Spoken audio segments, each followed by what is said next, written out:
The evening commenced with an invitation to embark upon a serene and unhurried exploration of ancient Greek myths, delving into the subtle murmurs of long-silenced voices. These narratives, having resonated across countless ages, possessed a gentle persistence, patiently awaiting opportune moments for their retelling. Attendees were encouraged to soften their illumination, find comfort beneath their coverings, and permit the day's clamor to recede into oblivion. Further guidance suggested adjusting the room's brightness, perhaps activating a fan to create a subtle ambient hum. With these preparations complete, the gentle excursion through the majestic mountains of ancient Greece was set to commence. A realm where ethereal nymphs once imparted their confidential messages to the passing breezes. Imagining oneself transported, the audience would stand on a sun-dappled mountainside where the early morning mist still gracefully embraced the towering pine trees. The atmosphere was redolent with the invigorating scents of wild herbs and fresh dew. It was in this very locale that Echo, a prominent figure in these timeless tales, resided, long before her essence was reduced to a mere vocal reverberation against the rugged canyon walls. In her original form, she was a vibrant mountain nymph, her movements so light and graceful that her feet seemed barely to disturb the earth. Her voice, possessing an unparalleled melodic quality, was renowned for its power to coax even the most timid birds from their hidden nests. Echo possessed a singular, remarkable aptitude that frequently led her into considerable predicaments. Her defining characteristic was an insatiable propensity for discourse. She could converse incessantly, her words flowing in an unending stream. Importantly, this loquaciousness was never delivered in a grating or disagreeable manner. On the contrary, her vocalizations were inherently enchanting, imbued with a musicality that captivated all who heard it. One might liken its quality to the serene murmur of water gracefully navigating its course over polished riverstones. However, the true challenge lay in her inability to cease speaking once she had begun, a compulsion that proved almost insurmountable for the spirited nymph. One could readily envision her on a typical morning, comfortably perched upon a rock warmed by the sun's early rays, engaged in animated conversation with her fellow mountain nymphs. While her companions might offer a brief observation regarding the day's meteorological conditions, or perhaps comment on a particular shepherd whose flute melodies had been exceptionally dulcet, Echo, by contrast, would invariably embark upon intricate and expansive narratives. Her discourse would encompass meticulous descriptions of every individual cloud traversing the heavens, every delicate blossom unfurling in the verdant meadow, and every intriguing shadow projected by the venerable oak trees. Her sisters, it must be noted, harbored no genuine objection to this volubility. Indeed, Echo's storytelling was consistently delightful, brimming with minute particulars that frequently evoked gentle smiles. She possessed an extraordinary capacity for discerning nuances that often eluded others. The precise manner in which a butterfly momentarily alighted to meticulously groom its wings, or the subtle chromatic shifts of sunlight as it dappled and filtered through the varied foliage. Nevertheless, a formidable goddess existed who perceived Echo's incessant garrulity as decidedly troublesome. Hera, the revered spouse of Zeus, had cultivated a profound distrust of mountain nymphs. It was a well-established fact that Zeus harbored a predilection for discreetly departing from the lofty heights of Mount Olympus to engage in assignations with various nymphs. Consequently, Hera had honed an exceptional aptitude for locating his whereabouts. She would frequently materialize in a secluded mountain grove or a verdant forest clearing, poised to apprehend Zeus amidst whatever clandestine activities he might be pursuing. However, Echo, entirely devoid of malicious intent, had inadvertently assumed the role of Zeus's most unwitting, yet perfectly effective confederate. On each occasion that Hera manifested, her countenance severe and her demeanor resolute, Echo would unfailingly extend a cheerful salutation. The nymph would exclaim, "O most lovely Hera! What an exquisitely beautiful morning this unfolds before us! Has your divine gaze noted the way the sunlight delicately ensnares the dewdrops upon that intricate spiderweb? And pray, attend to the song of that avian creature. I surmise it to be a thrush, though it is conceivable it might be a lark. Its melody possesses a subtle divergence from yesterday's early morning chorus." By the moment Echo concluded her effusive and detailed observations concerning the nascent day, Zeus had invariably managed to make a silent and swift departure, leaving Hera to offer a strained, polite smile to the garrulous nymph as her elusive target once more evaded her grasp. This scenario, regrettably for Hera, transpired not merely once, but with a frequency that eventually kindled a profound suspicion within the goddess that Echo's actions were deliberately orchestrated. The reality, however, was far more straightforward and innocent. Echo harbored an authentic passion for discourse and was genuinely thrilled to encounter any individual, even a goddess who, on occasion, displayed a rather cantankerous disposition amidst the familiar terrain of her mountain abode. Yet Hera's patience had finally reached its absolute nadir, exhausted by a succession of what she perceived as cunningly contrived delays and conveniently timed diversions. Consequently, one particular morning, following yet another instance of Zeus's elusive disappearance, while Echo was absorbed in meticulously detailing the mesmerizing dance of morning shadows across the valley, Hera pivoted towards the still loquacious nymph, her resolve now immutable. "Echo," she pronounced, her voice imbued with an undeniable authority that instantly compelled the mountain nymph to cease her incessant discourse. "It appears you possess an extraordinary fondness for words, a veritable devotion to their utterance. However, from this moment forth, your capacity for speech shall be irrevocably altered. You shall be capable of employing only those words that others have first bestowed upon you." This pronouncement was no mere utterance, but a curse, imbued with the potent force of divine authority, and it descended upon Echo with the oppressive weight of a heavy, suffocating blanket.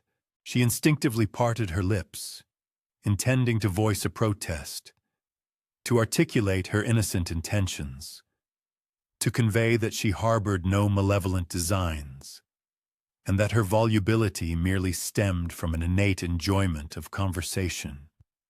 Yet, to her profound dismay, no words materialized. Her only recourse was to remain in silent anticipation, acutely listening, fervently hoping that another individual would speak, thereby granting her the linguistic fragments she might appropriate and reconfigure into a semblance of her own retort. Initially, her sister nymphs failed to comprehend the gravity of the situation. They called out to Echo, inquiring about her evident distress, questioning the cause of her palpable sorrow. In response, Echo could only reflect their own inquiries back to them, echoing, "What was wrong? Why did she look distressed?" The tragic irony was that she possessed no means to elucidate her plight. As the days steadily progressed, Echo painstakingly assimilated the vexing constraints of her transformed existence, Her newfound capacity permitted her only to seize the concluding words, uttered by another, and return them as her own. Crucially, she was utterly deprived of the ability to initiate dialogue, to articulate her nuanced observations concerning the subtle shifts in illumination, or to describe the intriguing formations of clouds that drifted across the sky. The familiar mountain, once vibrant with her ceaseless chatter, now seemed imbued with an unsettling stillness, a profound sense of isolation, despite her continued proximity to the very sisters she had always known. It was precisely amidst this period of arduous adjustment, as she endeavored to reconcile herself with a life defined by enforced silence, that Narcissus made his fateful appearance upon her mountain.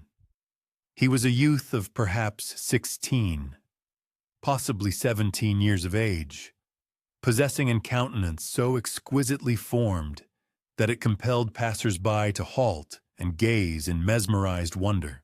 His hair, a radiant cascade, seemed to capture the very essence of sunlight, shimmering like threads of finely spun gold, while his eyes held the profound, captivating hues of deep blue-green mountain lakes. He navigated the sylvan expanse with an innate assurance, moving through the forest with a natural grace that suggested an intrinsic belonging to its wild embrace. Yet beneath this undeniable allure, there lay an intrinsic frigidity to his beauty, an elusive, untouchable quality. When other young individuals attempted to cultivate his friendship, he would regard them with a subtle, yet unmistakable air of disdain, as if their very existence fell beneath the threshold of his discerning attention.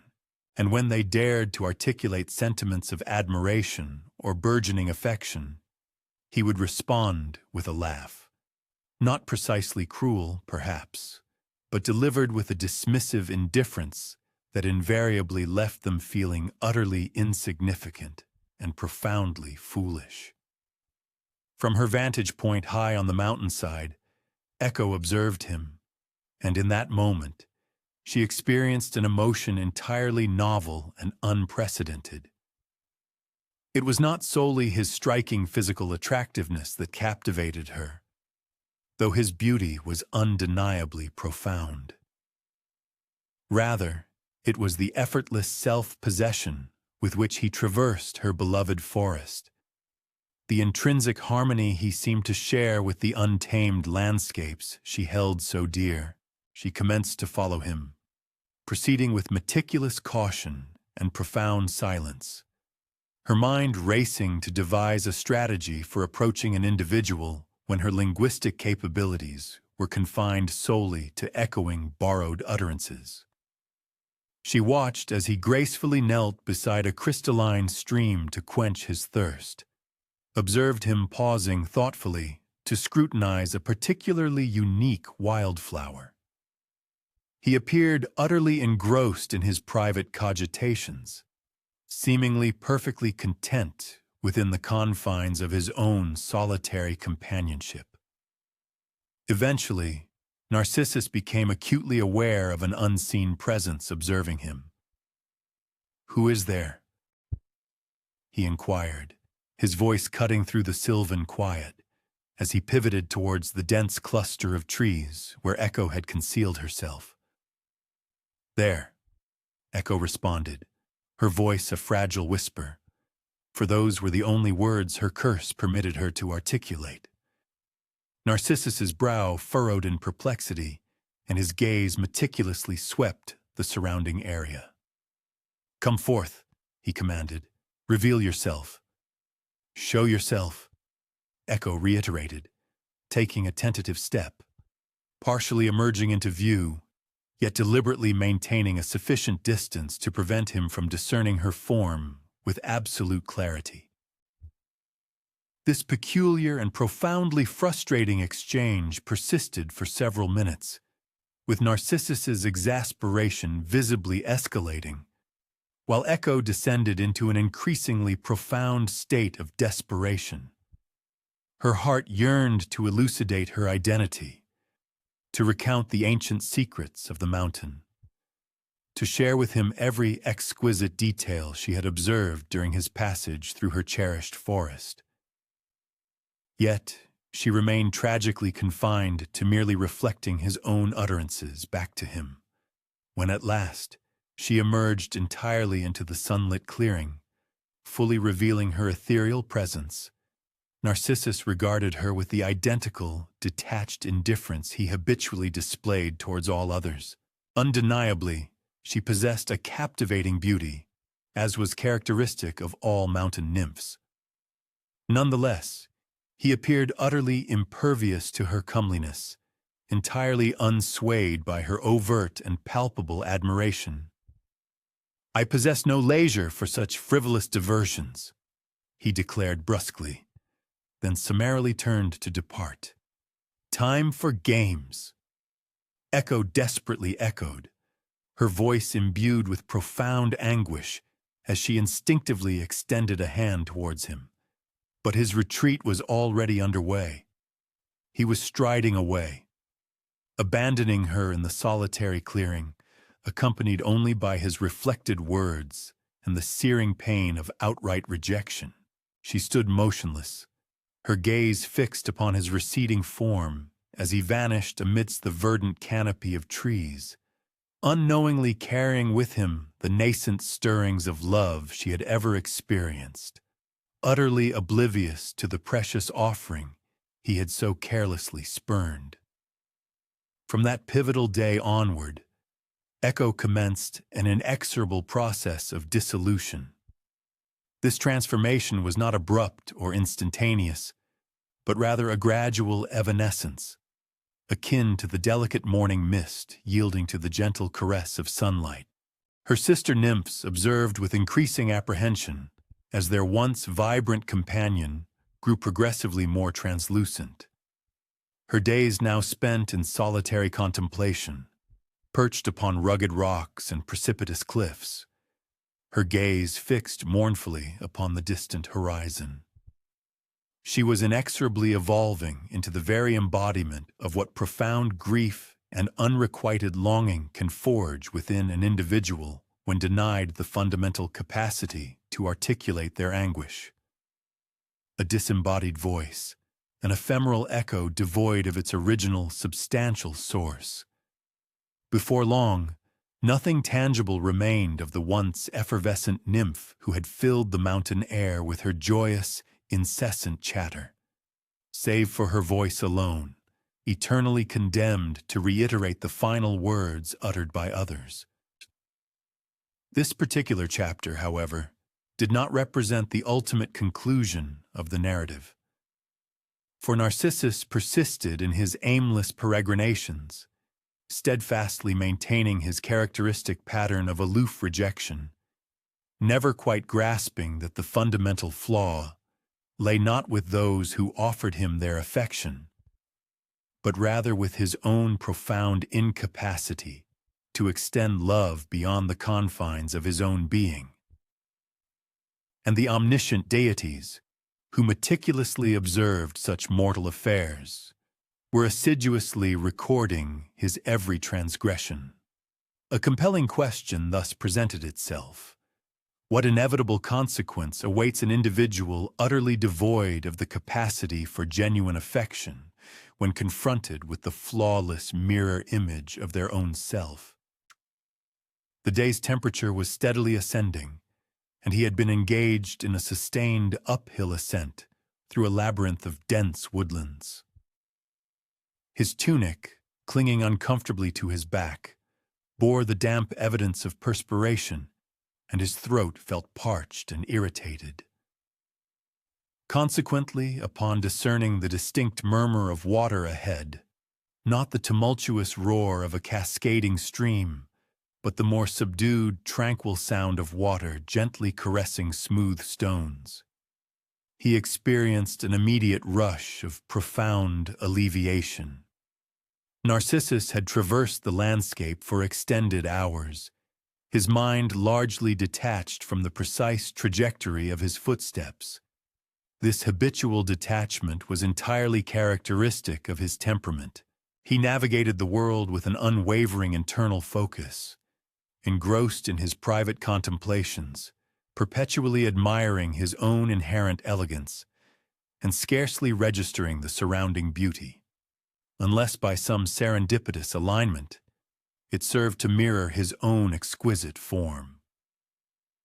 This very query concerning reflection now guided the narrative deeper into the heart of the forest, where the ancient trees grew with an almost impenetrable density, and the sunlight, fractured and diffused, descended in ethereal golden columns, thereby conjuring a realm that seemed utterly distinct from the mundane passage of conventional time. The passage of time felt strangely disconnected from the ordinary flow of moments. Such pristine springs were a familiar sight within the rugged Greek mountains, continuously fed by subterranean currents that maintained their refreshing coolness, even amidst the sweltering intensity of summer's embrace. These natural wellsprings were frequently revered as sacred locales, believed to be the dwelling places of graceful nymphs, or sites where weary travelers might deposit humble votive offerings to secure safe passage on their arduous journeys. The particular pool Narcissus chanced upon possessed a perfectly circular form, as though expertly sculpted by a colossal utensil. It nestled within a secluded glade where the surrounding trees formed an organic amphitheater, their boughs extending towards one another overhead, akin to fingers poised for a delicate touch. The water's surface was so utterly placid that it resembled burnished bronze, mirroring the expanse of the sky and the verdant foliage with impeccable fidelity. Yet Narcissus harbored no thoughts of hallowed grounds, elusive nymphs, or propitiatory gifts. He simply perceived a source of pure, unblemished water and experienced a profound sense of gratitude. He knelt at the pool's periphery upon the smooth, worn stones that encircled it, cupped his hands, and imbibed deeply. The water, crisp and sweet, perfectly assuaged the intense thirst that parched his body. Consequently, when Narcissus first beheld that visage within the pool, youthful and exquisitely beautiful, with golden tresses that ensnared the dappled sunlight and eyes the hue of profound sylvan depths, his initial reaction was not one of self-recognition. Ah, that is my own likeness. Instead, his immediate inquiry was, who is this captivating individual, and what brings them to reside within the water? One might naturally assume Narcissus would instantly discern his own reflection, but it is crucial to recall that this era predated the widespread availability of mirrors. Individuals in ancient Greece might occasionally catch a fleeting glimpse of themselves in highly polished bronze or silver, but such reflective surfaces were prohibitively expensive and exceedingly scarce. Most people traversed their entire existence possessing only a nebulous impression of their physical appearance, gleaned from verbal descriptions offered by others or swift, ephemeral glances in tranquil waters. It was only when he paused, allowing himself a moment to recover his breath, that he truly observed the face gazing back at him from the water's shimmering surface. "Greetings," he softly murmured to the aqueous countenance. He subtly shifted his head, and the face within the water mirrored his movement precisely. He raised his hand, and the hand reflected in the water ascended in unison. For a fleeting instant, comprehension nearly dawned upon him, but the face was so extraordinarily lovely, so flawlessly perfect, that he found it utterly impossible to accept it as his own. Instead, he persuaded himself that he was encountering a water nymph, one of those ethereal beings fabled to inhabit springs and pools throughout the mountainous terrain. This plausible explanation accounted for the figure's unparalleled beauty, its enigmatic manifestation, and the uncanny way it appeared to exist just beneath the water's pellucid surface. He extended his hand towards the water, intending to caress that impeccable face, and his fingers breached the surface, instantly fragmenting the ethereal image into concentric ripples. Frantically, he retracted his hand, patiently awaiting the water's calming for the resplendent face to re-emerge. He offered a smile, and the reflection returned his gesture, a luminous expression that sent his heart racing with fervent delight. Never before had he witnessed such unparalleled beauty, such absolute perfection.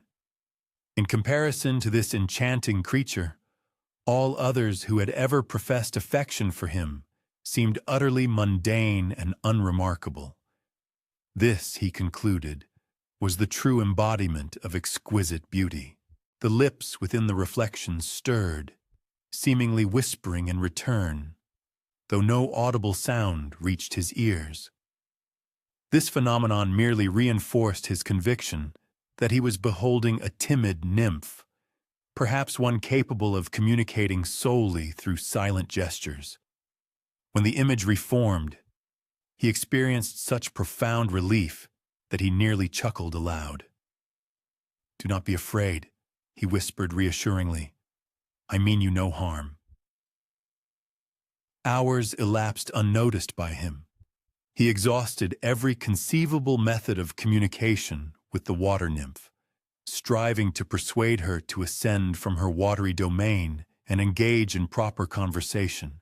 He employed a myriad of gestures, uttered tender words, and even rendered a soft melody, an act he had never before performed for any of the mortal beings who had previously pursued him. The lips moved once more, articulating unspoken words. The eyes gazed directly into his with an expression of such profound yearning, such flawless comprehension, that he felt as if his heart might rupture from the intensity of emotion. As the sun traversed the firmament, casting shifting patterns of illumination and shadow around the tranquil pool, Narcissus's desperation intensified with each passing moment.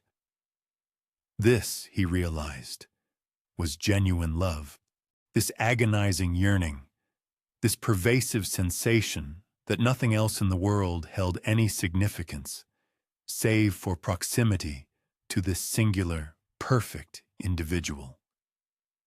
This was precisely the sentiment all those other people had attempted to convey to him. Yet each time he reached for her, his touch dispersed her into transient ripples. Each time he leaned down to bestow a kiss, his lips met only the frigid embrace of the water. She was undeniably present, responding to his every expression with impeccable understanding. However, she remained utterly untouchable, perpetually beyond his grasp. Nevertheless, comprehending the nature of love and possessing the capacity to fulfill it proved to be vastly divergent experiences. He found himself utterly unable to depart from the pool's edge. Each time he contemplated leaving, he would cast his gaze upon that exquisite face and perceive what appeared to be raw panic reflected in those perfect eyes. She required his presence. Clearly, she was attempting to convey something of profound significance. Should he abandon her, he might never again rediscover her. Days unfolded in this fashion. He drank from the pool only when compelled by an overwhelming thirst, though he always exercised meticulous caution to disturb the surface as minimally as possible. He slumbered fitfully, his head cushioned by his arms, yet always awoke to verify that his beloved remained faithfully present. The sun descended below the horizon, and still he knelt by the water. His knees grew stiff from the unyielding stones. His back ached from his perpetually forward-leaning posture, but he could not bring himself to disengage from her presence. In the ethereal moonlight, the face in the water appeared even more otherworldly, more imbued with magic. The sylvan nymphs observed this peculiar vigil with escalating apprehension. They recognized the unmistakable hallmarks of a divine malediction, the consuming obsession, the progressive emaciation, the complete severance from everything that had once sustained his mortal existence. Some among them whispered that his plight was a just consequence, recalling his aloofness, his casual cruelty towards those who had harbored genuine affection for him. Yet others were moved by profound pity. After all, he was now experiencing the very agony he had inflicted upon others, the torment of loving someone who could never reciprocate that affection, the desperate longing for something that remained perpetually just beyond reach. Echo was counted among those silent observers, though she was now scarcely more than an ethereal voice, a faint whisper carried upon the wind. When Narcissus addressed his reflection, she occasionally intercepted his words and echoed them back to him from the surrounding rocks and trees. "Beautiful," he would softly murmur. "And beautiful," the mountain would wistfully respond. "Why won't you come to me?" He would implore, and the echo would faithfully repeat, "Come to me, come to me." Ultimately, he simply faded away, much as Echo had before him. Some accounts suggest his body dissolved into the earth surrounding the pool, enriching the very soil. Others propose that he underwent a complete metamorphosis, transforming into something entirely new, a being capable of existing in both realms, rooted in the earth yet aspiring towards the heavens. However, as days inexorably transitioned into weeks, it became painfully evident that no such reunion would ever materialize. Narcissus grew gaunt. His once golden hair became lank. His perfect skin paled from the relentless lack of sun and sustenance. Still, he found himself utterly incapable of tearing himself away from the pool, unable to cease gazing at the face that returned his gaze with such flawless, heartbreaking understanding. Perhaps he perceived those echoes and mistakenly believed them to be his water nymph attempting to communicate with him from her aquatic domain. Perhaps they imbued him with a glimmer of hope that she was indeed listening, that she cared, that one day she might discover a means to join him on dry land. What ultimately blossomed in that precise location beside the tranquil water, where a young man had succumbed to an infatuation with love itself. From that serene pool, where the inaugural blossoms first unfurled, we can discern something remarkably intriguing if we lend an attentive ear. The manner in which sound traversed the ancient world, conveying messages in ways the Greeks comprehended far more profoundly than we might anticipate. Envision yourself traversing the ancient Greek mountains on a crisp, clear morning, and all around you voices resonate, calling back and forth. Not precisely human voices, but something remarkably akin. The distinct sound of your footsteps upon the rocky path returns to you from the sheer cliff faces, amplified and multiplied. When you utter a greeting to gauge the acoustic effect, your own words race back, sometimes with pristine clarity, sometimes fragmented into syllables that sound almost like an entirely different dialect. For the ancient Greeks, These were not merely captivating acoustic phenomena. They represented direct conversations with the unseen inhabitants of the landscape, profound messages emanating from the spirits believed to dwell within the rocks, trees, and towering mountain peaks. Each echo possessed its own narrative, and every narrative bore a distinct name. The very term echo originates from the appellation of our mountain nymph. However, the Greeks possessed a rich lexicon of diverse terms to describe the manifold ways in which sound could travel and subsequently return. There was antiphona, the responsive voice that reverberated from temple walls during sacred religious observances. There was ketchus, the sound that appeared to descend from elevated places, akin to divine pronouncements from the gods themselves. Greek architects possessed a remarkably sophisticated understanding of these acoustic principles, far exceeding modern expectations. When they meticulously designed their magnificent theaters, meticulously carved into hillsides in perfect semicircles, they were not merely creating performance spaces where every subtle whisper from the stage could effortlessly reach the uppermost rows of seats. They were simultaneously crafting environments where the very landscape itself became an integral component of the dramatic presentation. Imagine yourself seated within the venerable theater at Epidaurus on a balmy evening, observing a profound tragedy unfold upon the stage below. The actor portraying Oedipus cries out in heart-wrenching anguish, and his voice ascends through the tiered stone seats, reaches the distant mountains beyond, and returns to you transformed, softened, imbued with a mysterious quality by the vastness of distance and the solidity of stone. For a fleeting moment, it sounds as though the gods themselves are interjecting commentary on the unfolding action, adding their own celestial voices to the poignant human drama. The phenomenon of echoes was far from coincidental in the ancient Hellenic world. The Greeks deeply held the conviction that these auditory reflections served as a profound conduit through which divine entities conveyed messages to mortal beings.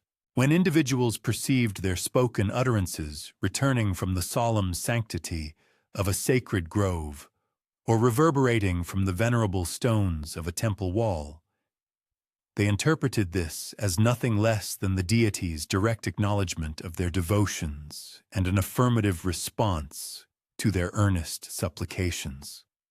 Mountainous regions saw shepherds cultivating their own distinctive rapport with these resonant phenomena. These pastoralists would address their flocks with particular vocalizations, elongated, sustained tones meticulously chosen for their optimal propagation, which the craggy formations would dutifully capture and powerfully amplify. Through sustained interaction, these individuals gradually mastered the art of discerning the topographical nuances of their environment purely by sound, instinctively understanding which secluded vales would absorb their voices into silence and which formidable cliffs would return them with invigorated potency. Children, nurtured within the confines of these elevated settlements, swiftly apprehended that echoes possessed unique temperaments and distinct personalities. The reverberation emanating from the ancient olive grove, for instance, bore a markedly different acoustic signature from the echo rebounding from the stark expanse of the marble quarry. Some echoes were characterized by their briskness and incisiveness, rearticulating words with such alacrity that they seemed to precede the completion of the original utterance. Conversely, others manifested as languid and ethereal, seemingly cradling individual syllables for several measured heartbeats before gently releasing them back into the ambient air. The specific echo originating from the hallowed spring, a locale where Echo herself was reputed to reside, exhibited an especially singular disposition. Travelers recounted how this particular echo appeared to dwell lingeringly upon certain words, especially those imbued with themes of affection, profound yearning, or the poignant anguish of being fundamentally misapprehended. Occasionally, it was observed to isolate a solitary term from a more extensive declaration, reiterating it multiple times as though to underscore its exceptional significance. Artisans of sound and verse, including musicians and poets, accorded considerable reverence to these intricate acoustic characteristics. A skilled bard, in the throes of composing a novel ballad, would conscientiously test his nascent creation across a variety of locations, meticulously heeding how the returning echoes subtly reshaped the rhythmic cadence and the inherent semantic import of his chosen words. Certain lyrical passages, which might have appeared rather uninspired or prosaic when recited within the confines of an ordinary chamber, would undergo a remarkable transformation, bursting into vibrant life when intoned from a majestic mountainside. In such settings, the reverberating echoes would spontaneously generate intricate harmonies and unexpected counterpoints, crafting an auditory tapestry that the original composer had never consciously envisioned. The illustrious poet Pindar famously chronicled his artistic endeavors as a form of spirited rivalry with echoes, striving assiduously to fashion verses that would acquire an even greater aesthetic brilliance upon their return, having been exquisitely transformed by the enduring solidity of stone and the vast expanse of distance. He eloquently articulated the formidable challenge inherent in composing for a dual audience. The corporeal individuals gathered proximately around him, and the unseen, ethereal presences that would apprehend his words and return them in a wonderfully altered state. Sacred rites and religious observances frequently integrated these acoustic phenomena with deliberate intent. Priests would strategically position themselves at specific points within sanctuaries where their intoned prayers would resonate and rebound from the monumental temple walls, thereby fostering the compelling illusion of divine voices actively participating in the collective adoration. The devout congregants would, in turn, hear their own choral responses returned to them, magnificently layered and exponentially multiplied, causing even a modest assembly to sound like an immensely vast and celestial choir. During the profound mysteries conducted at Eleusis, those veiled religious rites that proffered initiates a transformative glimpse into the existence beyond earthly life. A pivotal aspect of the experiential journey involved meticulously orchestrated acoustic effects. Participants reported perceiving voices that seemingly emanated from beneath the earth, from the boundless expanse of the sky, and from every conceivable direction simultaneously. These artfully deployed echoes conspired to forge an ethereal and otherworldly soundscape, compellingly persuading many of the initiates that they were, in fact, engaged in genuine communion with the gods themselves. However, echoes were not universally embraced or always perceived as benevolent. Certain geographical locales accrued reputations for possessing troublesome acoustic properties. The echo situated at a particular crossroads in the vicinity of Athens, for example, was widely believed to perversely twist words into their direct antitheses, such that a sincere blessing could become a malevolent curse, and a cordial greeting could transmute into an ominous warning. Prudent travelers learned to traverse such reputedly perilous locations in profound silence, rather than risk having their utterances weaponized against them by the environment. The bustling marketplace within Athens itself presented its own distinct set of acoustic challenges. with untold hundreds of vendors vociferously hawking their diverse merchandise simultaneously. The cacophony of sound would rebound indiscriminately off the surrounding architectural structures, returning as an utterly incomprehensible and deafening roar. Consequently, discerning customers developed a pragmatic strategy, learning to conduct their transactions and negotiations through gestures as much as through spoken discourse, indicating desired goods by pointing and conveying prices by displaying fingers, rather than attempting to project their voices above the overwhelming acoustic pandemonium. In stark contrast, the architectural design of the renowned library at Alexandria was meticulously conceived with the express purpose of minimizing echoes. This deliberate approach aimed to cultivate environments where erudite scholars could engage in hushed conversations without their words reverberating off the walls and inadvertently disturbing the concentration of other readers. The master architects employed ingenious solutions, utilizing lush tapestries and artfully sculpted columns specifically designed to absorb ambient sound rather than reflect it, thereby creating secluded pockets of profound tranquility amidst the vibrant clamor of a bustling metropolitan center. Ancient Greek philosophers were profoundly captivated by the intricate metaphysical implications inherent in echoes. They pondered whether a word spoken into an empty valley, subsequently returning to the speaker, constituted a genuine self-dialogue. They questioned if echoes provided tangible evidence that the past possessed the capacity to articulate itself to the present.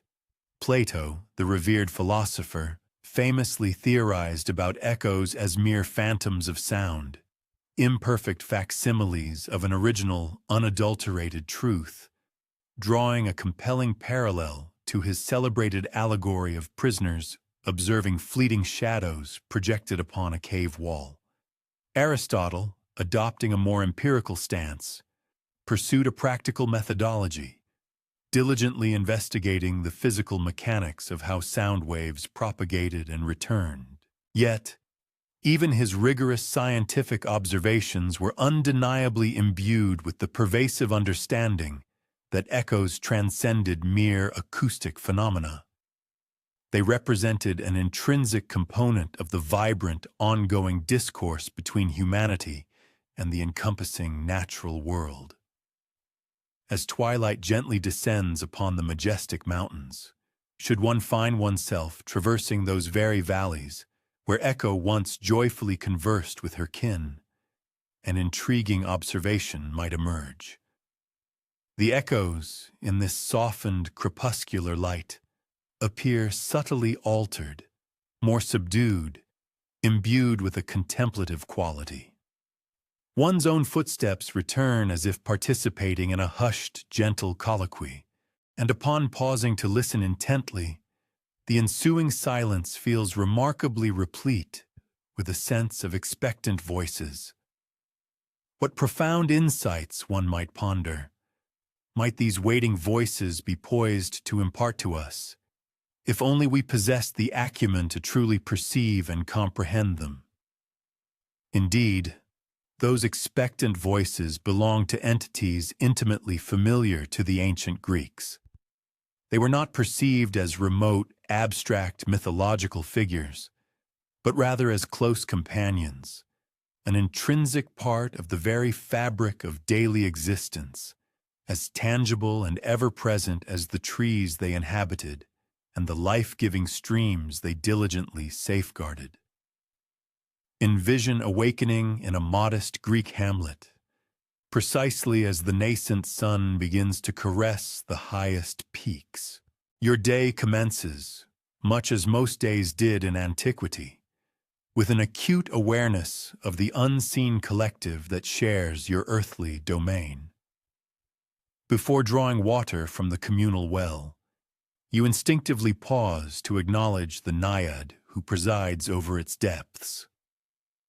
Before embarking upon the journey through the venerable oak grove towards the fields, you offer a respectful inclination of the head to the dryads, who consider those ancient trees their cherished abodes. This practice is not precisely superstition, though it might appear so to contemporary sensibilities. It is, rather, an embodiment of profound courtesy, the very same deference and politeness one would extend to human neighbors, now thoughtfully extended to the ethereal spirits who coexist within and shape the surrounding landscape.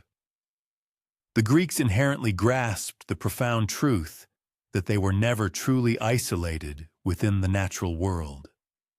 They understood that every significant topographical feature of their environment possessed its own distinct resident consciousness.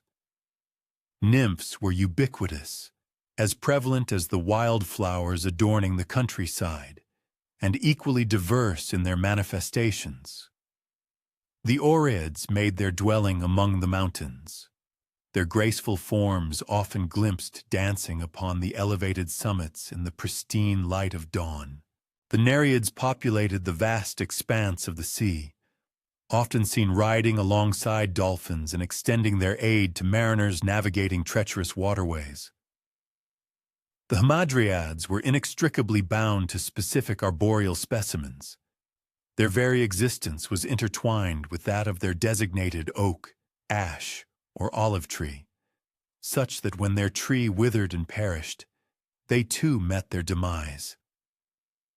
The Potamides resided within the flowing currents of rivers, while the Limnads made their homes in tranquil lakes. Each distinct category of nymph possessed her own unique personality, her individual preferences, and her characteristic modes of interaction with the human inhabitants who shared her designated territory. The nymphs of the mountains, for instance, typically exhibited a wild and untamed spirit, often more inclined to engage in playful, innocuous mischief than to offer direct assistance. The water nymphs, conversely, were generally perceived as more benevolent and helpful, yet they were also prone to greater capriciousness. To inadvertently offend one could result in dire consequences, such as discovering one's well inexplicably dry or one's fishing nets consistently yielding no catch. A typical Greek farmer possessed as intimate a knowledge of the nymphs inhabiting his land as he did of his human neighbors.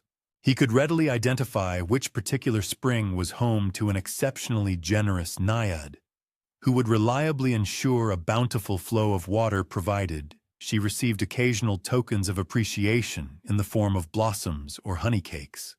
He knew precisely which sacred grove was under the protective guardianship of dryads, who preferred to be approached during the morning hours rather than in the evening, and which winding mountain path was vigilantly overseen by an Oread, who derived immense pleasure from hearing travelers serenade her with songs as they journeyed.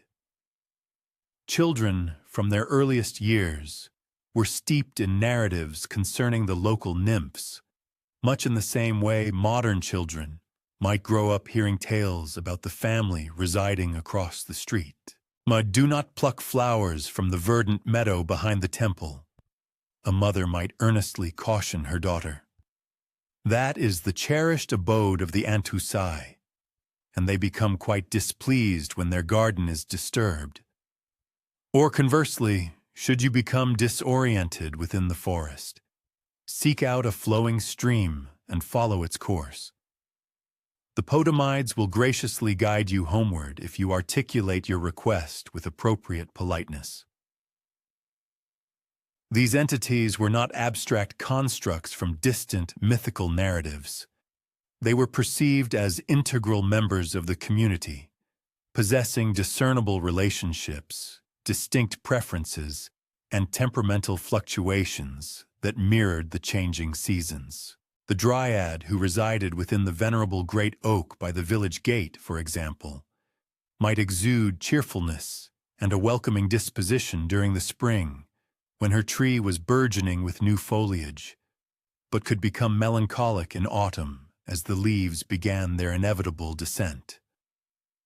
Young individuals, in particular, cultivated profound personal relationships with various nymphs. A young woman embarking on the art of weaving might meticulously place small offerings at a dedicated shrine to the nymphs who presided over textile craftsmanship, earnestly imploring them to guide her nimble fingers and assist her in creating exquisite cloth. Similarly, a young man learning the skills of the hunt might actively seek the favor of the oreds, who possessed an intimate knowledge of every game trail traversing the mountains, thereby ensuring his successful return home with sustenance for his family. A dedicated individual, having concluded their daily endeavors, would routinely make their way back to their abode, carrying provisions to nourish their household members.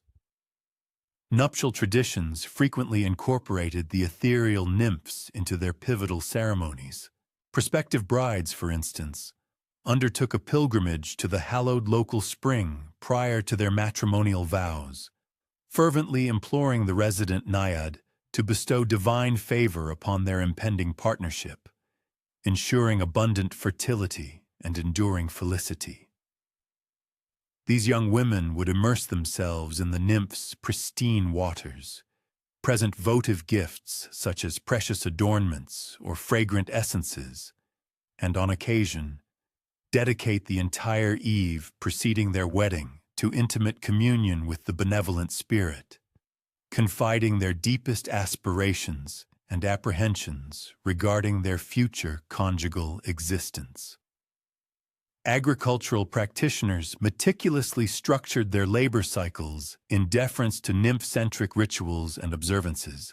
Specific calendar days were reverently designated for venerating the arboreal nymphs, the dryads.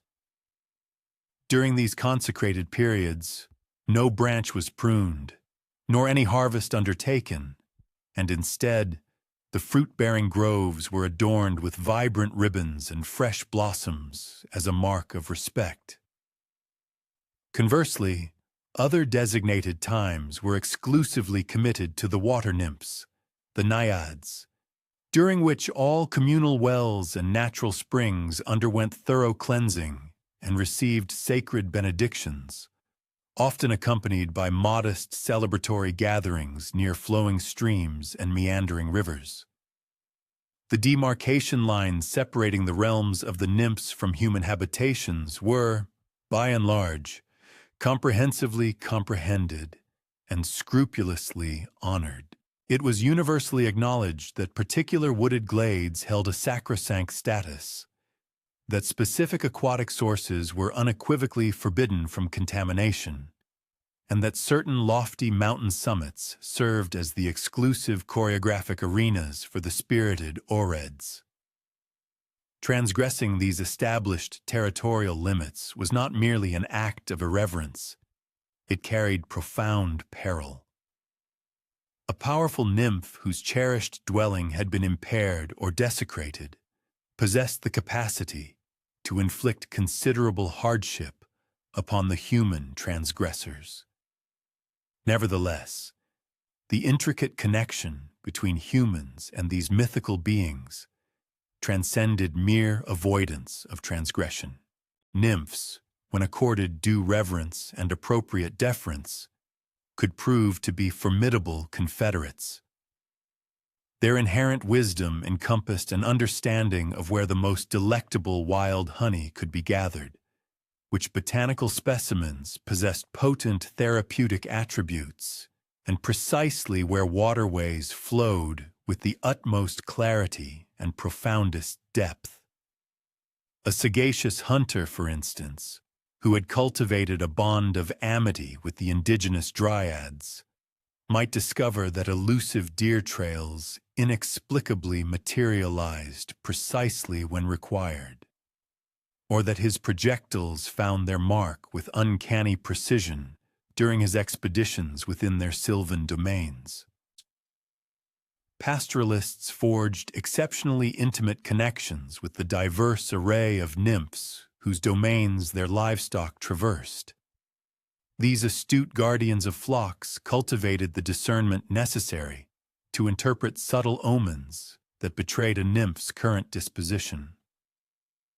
For instance, an uncommonly ebullient chorus of avian melodies might signify that the dryads were in a frolicsome humor, whereas an unanticipated veil of mist ascending from a watercourse could denote that the aquatic nymphs were in a pensive state and wished to remain unmolested. A select few shepherds attained renown for their extraordinary aptitude in conversing with these mystical beings. Their unique skills were frequently sought when individuals required assistance in negotiating secure transit through especially hallowed grounds, or when a settlement sought elucidation regarding an abrupt alteration in the discharge of their communal spring. These individuals, both men and occasionally women, functioned as unofficial emissaries, bridging the divide between the mortal and nymphic societies. The rhythm of the agricultural year was punctuated by seasonal festivities, frequently organized around the veneration of nymphs. Vernal celebrations, for example, paid homage to the reawakening of the arboreal nymphs from their hibernal slumber, witnessing entire communities convene within consecrated groves to partake in song, dance, and communal feasting. Estival jubilations, conversely, concentrated their focus upon the aquatic nymphs, featuring competitive swimming events and spirited boat races meticulously conceived to express profound gratitude for the spirits who ensured the ceaseless flow of rivers and the abundant replenishment of wells.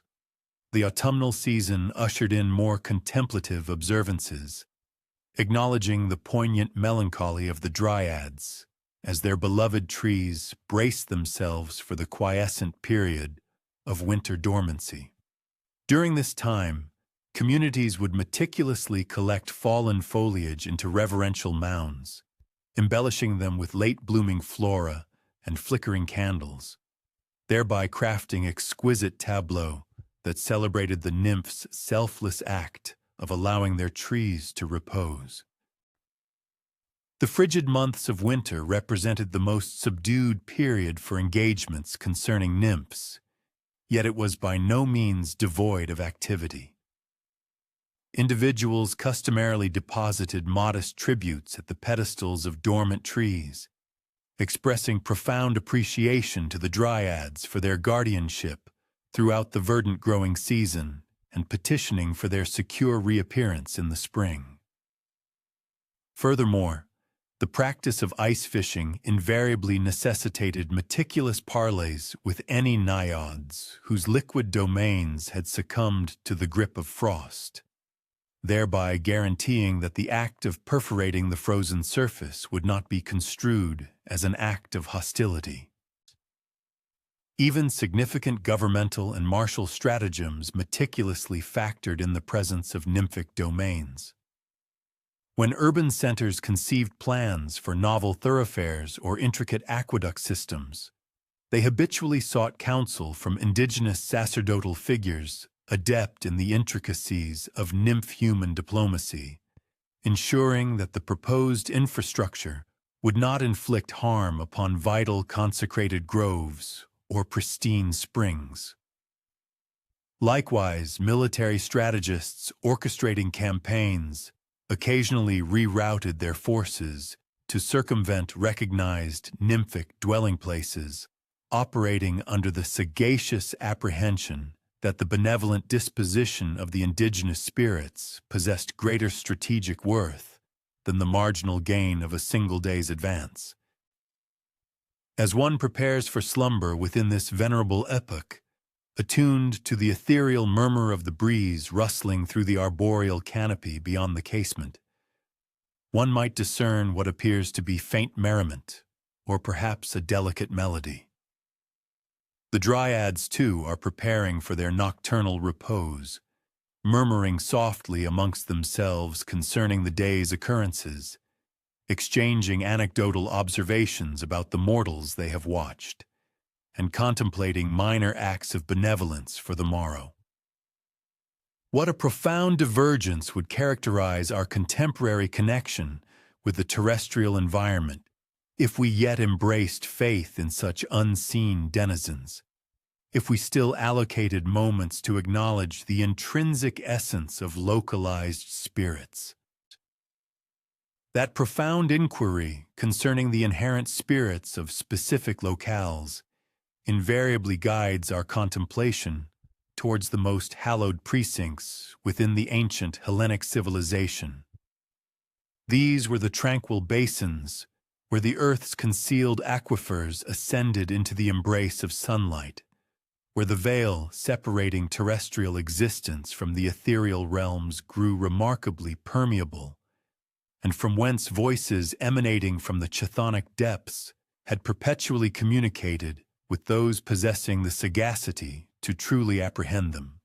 One imagines oneself positioned beside a pristine spring, nestled within a venerable grove of antique olive trees, somewhere amidst the undulating hills overlooking Delphi. The crystalline, frigid water effervesces from profound subterranean origins, coalescing into a modest reservoir before gently spilling forth to engender a sinuous stream that gracefully descends towards the valley below. Its auditory presence is subtle yet ceaseless, not the tumultuous roar of a cascading torrent, but rather the unwavering, measured utterance of water that has articulated its presence here for millennia. This specific aqueous source has been regarded as sacrosanct for a duration extending beyond living memory. Even in epochs preceding the erection of the magnificent sanctuary dedicated to Apollo in the adjacent valley, individuals journeyed to this very spot to partake of its waters, to perform ablutions, and to engage in contemplative listening. The water itself possesses a delicate mineral essence, a subtle intimation of the profound telluric strata through which it meandered before ascending to the surface. Indigenous inhabitants widely assert its therapeutic virtues, claiming its efficacy in alleviating cephalalgia and soothing disquieted intellects. Yet, beyond its curative attributes, they contend that it facilitates the apprehension of ethereal communications, hushed intimations of profound sagacity, elusive fragments of prescient revelations, and resonant vestiges of divine colloquies. Not every seeker is privy to these auditory phenomena, and even those who are endowed with such perception do not invariably experience them. The spring imparts its wisdom at its own discretion, selecting its recipients, and its pronouncements are frequently sufficiently enigmatic to necessitate meticulous hermeneutic efforts. Such numinous springs proliferated across the entirety of the Hellenic world, each distinguished by its unique intrinsic nature and esteemed renown. Some gained recognition for their restorative waters, while others were celebrated for their oracular pronouncements. The sacred spring situated at Dodona, for instance, articulated its messages through the rustling of the venerable oak leaves that overhung its surface, generating an esoteric sibilant idiom that the resident priests had meticulously mastered the art of exegesis. Conversely, the springs found at Lebedia demanded intricate lustral rites before they would deign to bestow revelatory visions upon those who imbibed their liquid. Foremost among all was the illustrious Castalian spring at Delphi, from which the Pythia, the venerable priestess of Apollo, would drink prior to her entrance into the temple to articulate divine prophecies. The effluence from this particular spring was reputed to induce a state of divine frenzy, a transient forfeiture of conventional awareness that facilitated a mortal voice in becoming a conduit for celestial discourse. Yet one did not require the esteemed status of a renowned priestess to partake in the distinctive enchantment inherent to sacred springs.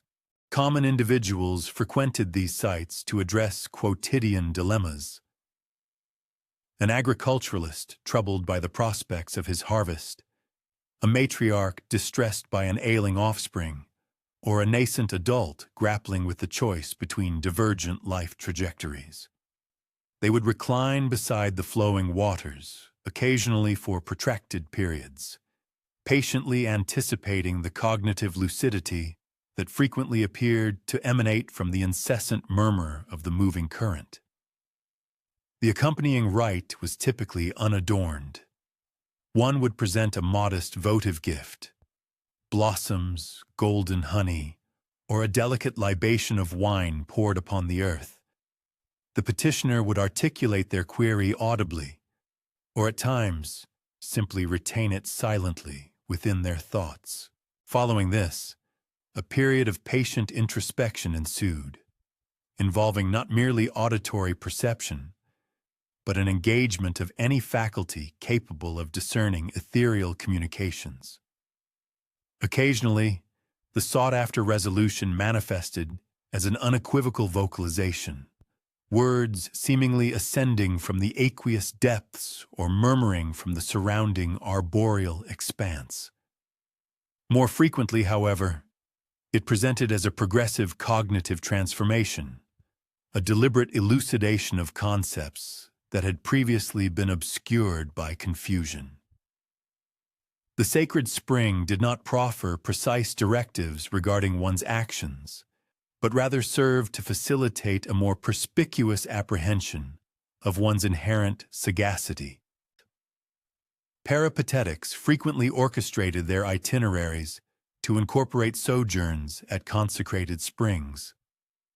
A merchant journeying towards a remote metropolis might tarry at a wayside spring to solicit safeguarding for his peregrinations.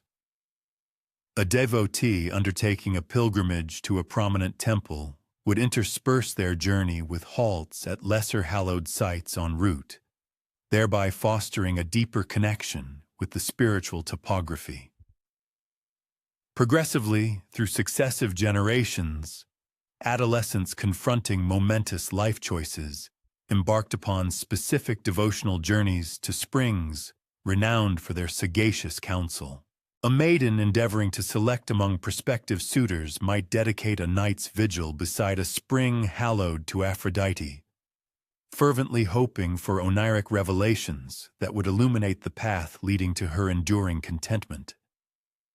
Similarly, a young man deliberating whether to embrace the agrarian life of his progenitor or to pursue prosperity within an urban setting might seek audience with a spring consecrated to Hermes, the venerated deity of voyages and nascent enterprises. Moreover, these sacred springs functioned as vital centers of recuperation, offering both somatic and psychological succor. Individuals would immerse themselves in the hallowed currents, consume their restorative properties, and even transport modest quantities back to their dwellings in specially designated containers. The therapeutic effect was not invariably sudden or spectacular. More commonly, it manifested as a deliberate re-establishment of equilibrium, a measured progression back towards robust well-being and integrated completeness. Many individuals sought these hallowed places, believing that a journey to these sacred waters could facilitate a profound return to health and a renewed sense of personal wholeness. The very act of approaching these natural wellsprings was often perceived as a pilgrimage towards physical restoration and spiritual equilibrium, a pathway to mending both body and spirit.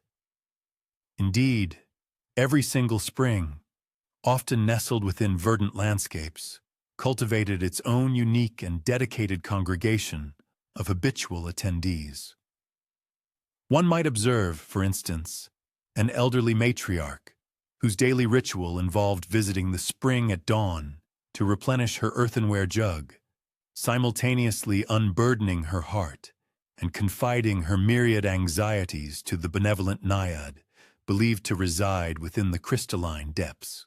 Similarly, a stoic shepherd would consistently make his nocturnal pilgrimage to the spring's edge as he concluded his day's work, presenting tidings from the rugged mountain slopes and seeking sagacious counsel regarding the welfare and prosperity of his cherished flock. Furthermore, a convivial assembly of nascent mothers would convene on a weekly basis, immersing their infants in the purportedly sanctified waters, an act of purification and blessing, while collectively articulating and navigating the inherent trials and triumphs associated with nurturing young progeny. From these organic, unstructured gatherings, distinct customs and localized interpretations naturally blossomed and took root. The regular devotees, through consistent observation and shared experiences, developed an intimate understanding of the spring's particular nuances, discerning precisely which hours of the day rendered the spring most receptive to communication, identifying the types of votive offerings that appeared most propitious and gratefully accepted, and comprehending the specific categories of inquiries that elicited the most unequivocal and insightful responses. This profound indigenous knowledge, a tapestry woven from collective experience, was diligently transmitted across successive generations, thereby establishing an exceptionally rich and vibrant oral tradition inextricably linked to each revered location. The dynamic ebb and flow of the changing seasons exerted a palpable influence upon the perceived personalities and temperaments of these sacred springs, mirroring the profound transformations observed across the entire natural world. For instance, a spring whose waters might effervesce with a cheerful, lively effervescence throughout the sun-drenched summer months could transition into a more introspective and languid flow during the frosty embrace of winter. Moreover, certain springs were widely reputed to exhibit heightened prophetic capabilities during specific lunar cycles, such as a full moon, or on designated auspicious dates within the established religious calendar, thus further diversifying their mystical attributes. In periods of profound societal upheaval and existential peril, be it devastating wars, virulent plagues, or calamitous natural disasters, these venerable sacred springs ascended to become pivotal focal points for communal supplication and strategic consultation. The populace would converge upon these sites in significantly greater multitudes than customary, not merely to solicit personal direction, but to collectively petition for shared wisdom on how to navigate and ultimately endure such arduous epochs. The ethereal pronouncements emanating from these aqueous oracles frequently underscored the virtues of patience, the necessity of unwavering endurance, and the paramount significance of preserving robust human connections, even amidst a seemingly anarchic and disorienting world. Beyond their role as conduits of prophetic insight, the springs functioned as invaluable, albeit informal, repositories of collective community memory. The naiads, the aquatic nymphs believed to inhabit these waters, were widely thought to possess an encyclopedic recollection of every occurrence transpiring within the vicinity of their domain. Each whispered conversation, every heartfelt prayer, and every momentous event, great or small. Consequently, engaging in consultation with a spring transcended the mere acquisition of novel guidance. It represented a profound act of accessing the cumulative sagacity and experiential knowledge of all those who had previously sought solace and assistance at its sacred banks.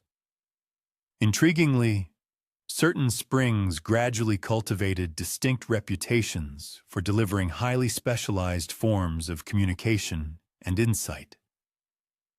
For instance, The spring, situated in close proximity to a renowned pottery workshop, was widely believed to subtly impart invaluable counsel concerning intricate artistic techniques and the nuances of ceramic craftsmanship. Similarly, the spring nestled adjacent to a flourishing vineyard was frequently consulted for its prescient guidance on the delicate art and science of viticulture and winemaking. Furthermore, the spring, strategically positioned at a bustling crossroads, where three significant trade routes converged, gained widespread acclaim for its profound understanding of remote geographies, far-flung cultures, and the intricacies of foreign customs. With the inexorable march of centuries and the subsequent historical transformations, including Greece's assimilation under Roman dominion and the burgeoning ascendancy of Christian influence, a considerable number of these ancient sacred springs remarkably preserved their intrinsic importance, even as the specific interpretations surrounding them underwent significant evolution. It was not uncommon for devout Christian hermits to erect modest chapels in immediate proximity to these sites, intuitively grasping that these locales had perpetually served as liminal, thin spots where the veil between earthly and spiritual realms was permeable, irrespective of the particular appellations ascribed to the divine entities believed to inhabit them. Even in the contemporary era, for those discerning enough to seek them out, several of these venerable springs continue to flow unceasingly, drawing individuals who still yearn for intellectual clarity and inner tranquility. Though the specific devotional rituals observed at their banks may have transformed considerably, while the divine nomenclature may have undergone various transformations throughout history, the fundamental human yearning to repose beside flowing water and attune oneself to its inherent wisdom has remained an unwavering constant across millennia. As one settles beside this particular spring, nestled serenely within the verdant expanse of an olive grove, allowing its subtle murmuring voice to intertwine with the ethereal whisper of the wind sifting through ancient, time-worn leaves, one might discern a burgeoning clarity in one's own cogitations, rendering one's inner voice more readily perceptible. The water, in its timeless rhythm, perpetually engages in a patient colloquy with the encompassing earth and the boundless sky, diligently conveying messages between disparate worlds, precisely as it has since time immemorial. As the deepening twilight descends, and the inaugural stars commence their celestial dance, casting their nascent reflections upon the tranquil pools interspersed amongst the springs, one is compelled to ponder, what profound questions would you, personally, entrust to the silent, yet profoundly listening, depths of these ancient waters? One might recall encountering a delicate blossom in the nascent days of spring gardens, characterized by its pristine white petals gracefully arching around a vibrant golden core, swaying with understated elegance in the gentle caress of the breeze. This exquisite bloom, known to the ancient Greeks as Narcissus, was believed to enshrine the enduring remembrance of a youthful individual whose daily existence was marked by an activity we, in our contemporary understanding, might deem remarkably unremarkable: the simple act of perambulation. One can readily conjure a vivid mental image of this figure amidst the undulating hills bordering an archaic Greek polis, perhaps in the vicinity of Thespiae within the region of Boeotia, where the inaugural tendrils of morning mist lovingly embrace sprawling olive groves, and rustic pathways meander with leisurely grace between modest stone demarcations. His appellation was Narcissus, and with each dawning day, he would rouse himself from slumber prior to the sun's ascent, don his unadorned sandals, and embark upon his accustomed circuits through the tranquil rural expanse. The very act of traversing the landscape on foot was, in itself, by no means an extraordinary pursuit. It was a prevalent custom for young Hellenic men to dedicate their early mornings to such perambulations, navigating the terrain at a deliberate cadence that afforded them ample opportunity for acute observation. They would keenly perceive the intricate patterns cast by morning shadows upon the stepped contours of terraced hillsides, note the subtle metamorphoses of light as it permeated through the varied foliage of diverse arboreal species, and discern the nuanced vocalizations of avian creatures when they presumed themselves unheard by human ears. What truly distinguished Narcissus, however, was the profound and unexpected manner in which others responded to his mere presence. As one hypothetically accompanies him on one of these quotidian excursions, an observer would invariably note that all those he encountered, be they youthful maidens gracefully bearing water jars, diligent shepherds guiding their charges, or venerable elders seated contemplatively in their doorways, would universally halt their activities upon his passage. This cessation was not precipitated by any ostentatious display or overt bid for attention on his part, but rather by an enigmatic quality, something far more subtle and profoundly perplexing. This elusive attribute might manifest in the particular way his raven hair captured and refracted the ambient sunlight, or perhaps in the seemingly unlabored and inherently graceful fluidity of his every movement. The ancient Greeks possessed a specific lexicon for this particular characteristic. They termed it beauty, yet their conceptualization diverged significantly from our contemporary understanding. For them, true beauty was an intrinsic quality that compelled one to pause and profoundly ruminate upon more expansive philosophical inquiries, contemplations concerning universal harmony, the inherent equilibrium of existence, and the profound reasons why certain elements within the cosmos appeared to coalesce with impeccable perfection, whilst others evinced an unsettling awkwardness or an imposed, unnatural quality. On a particular morning, as Narcissus gracefully traversed a winding pathway that paralleled a diminutive stream, a young woman by the name of Echo caught sight of him from afar. She had been diligently engaged in the collection of aromatic herbs amidst the refreshing coolness of the early hours, meticulously filling her woven basket with verdant sprigs of mint and fragrant oregano that proliferated untamed along the water's periphery. The logical, pragmatic inclination would have been to extend a cordial salutation, perhaps inquire about the onward trajectory of the path, or offer a pleasant remark concerning the agreeable atmospheric conditions. Yet, Echo discovered herself inexplicably hesitant, an intangible quality in Narcissus's seamless locomotion through the natural scenery instilled within her an overpowering desire simply to observe and absorb, much in the manner one might instinctively halt to silently witness a deer that remains blissfully unaware of one's proximity.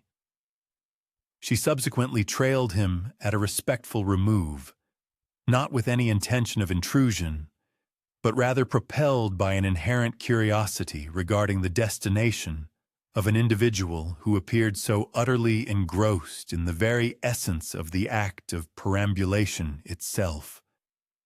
This initial act of unobtrusive trailing swiftly evolved into a discernible pattern. With each passing day, Echo found herself irresistibly compelled to discreetly observe Narcissus from a deferential range. Her attentive gaze allowed her to discern specific habits, how he invariably selected routes that meandered in close proximity to watercourses, and how he would occasionally pause to contemplate his own image mirrored in the tranquil surfaces of streams or pools. Crucially, this act of reflection-gazing did not appear to stem from any discernible vanity or self-admiration, but rather from the identical gentle and absorbed attention he bestowed upon every other element within his surrounding environment. The act of gazing intently at his own reflection at this juncture might register as marginally peculiar, yet certainly not alarmingly so. Considering the historical context, an era predating the widespread availability of polished mirrors, the pristine clarity of natural water presented one of the scant opportunities for an individual to discern their own visage with any degree of precision. Furthermore, an innate human curiosity regarding one's own outward presentation is entirely natural, particularly when one's appearance elicits reactions from others that defy easy comprehension.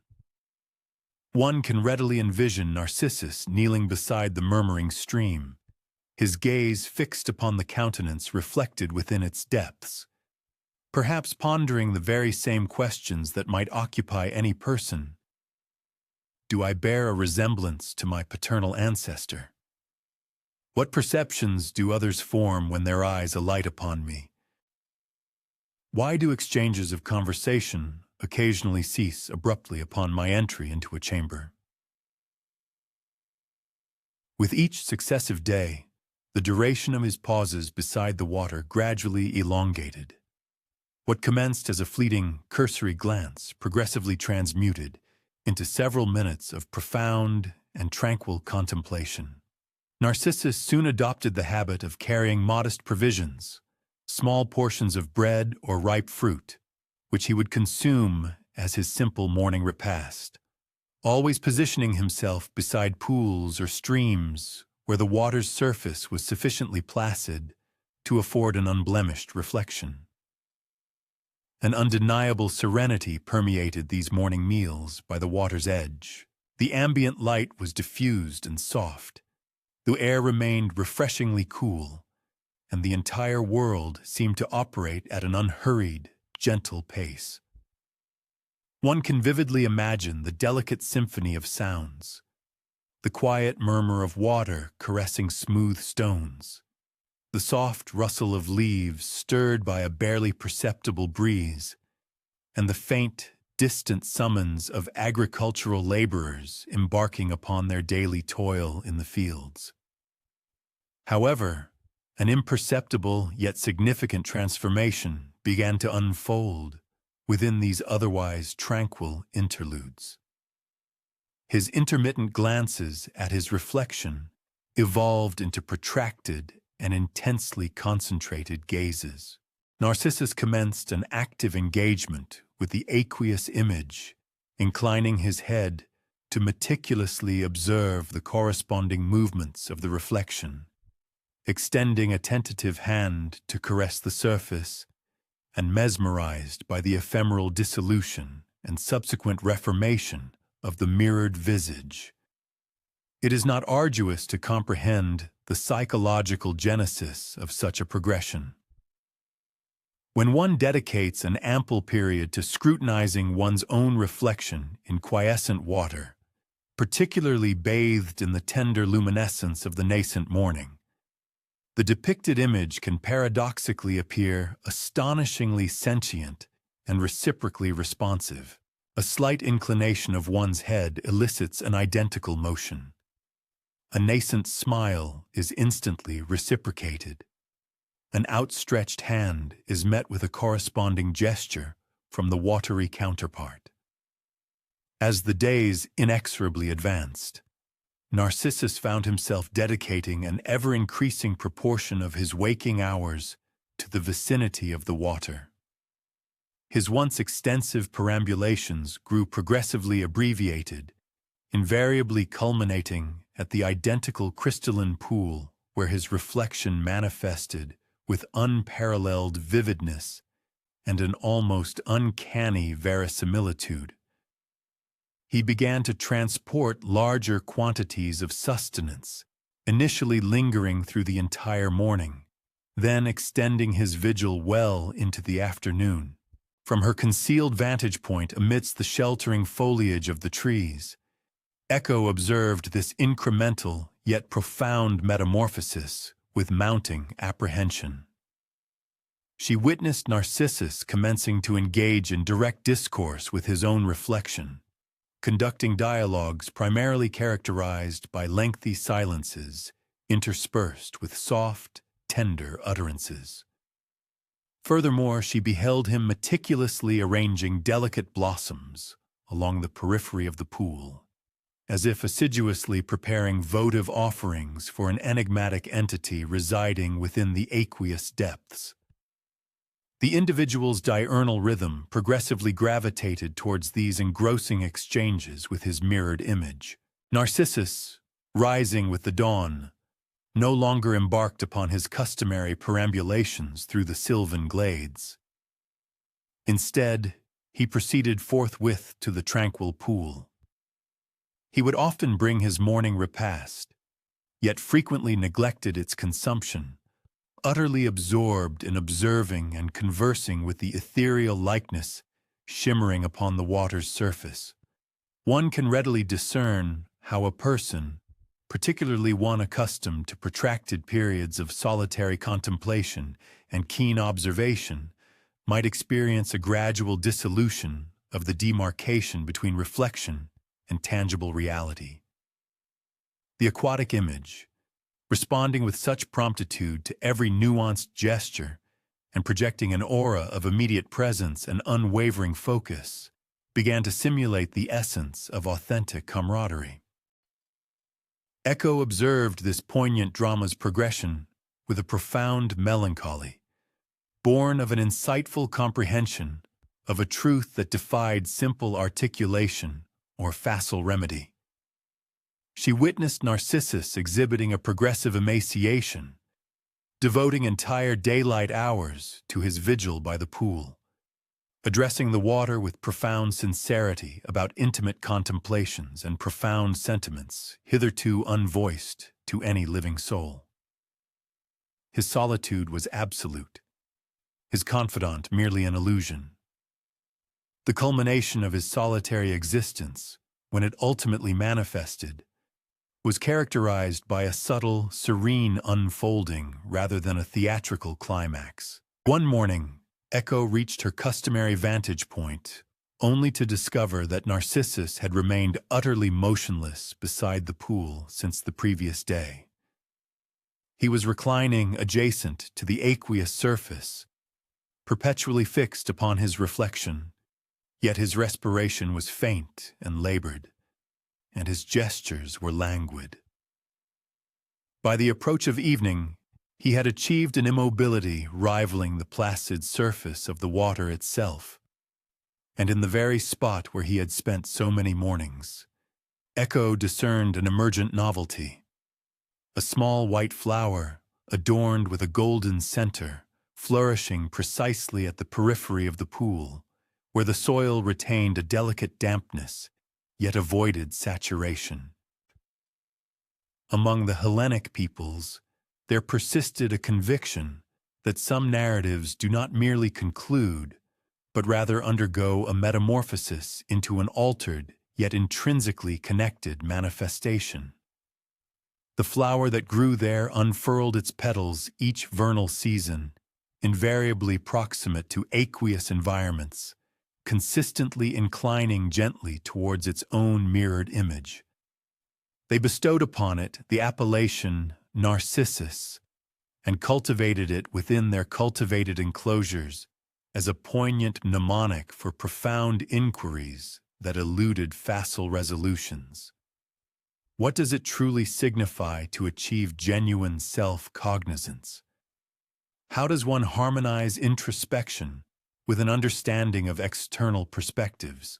And why do some of the most salient pedagogical insights arise from attending to the subtle, quotidian decisions people make when operating under the presumption of unseen solitude?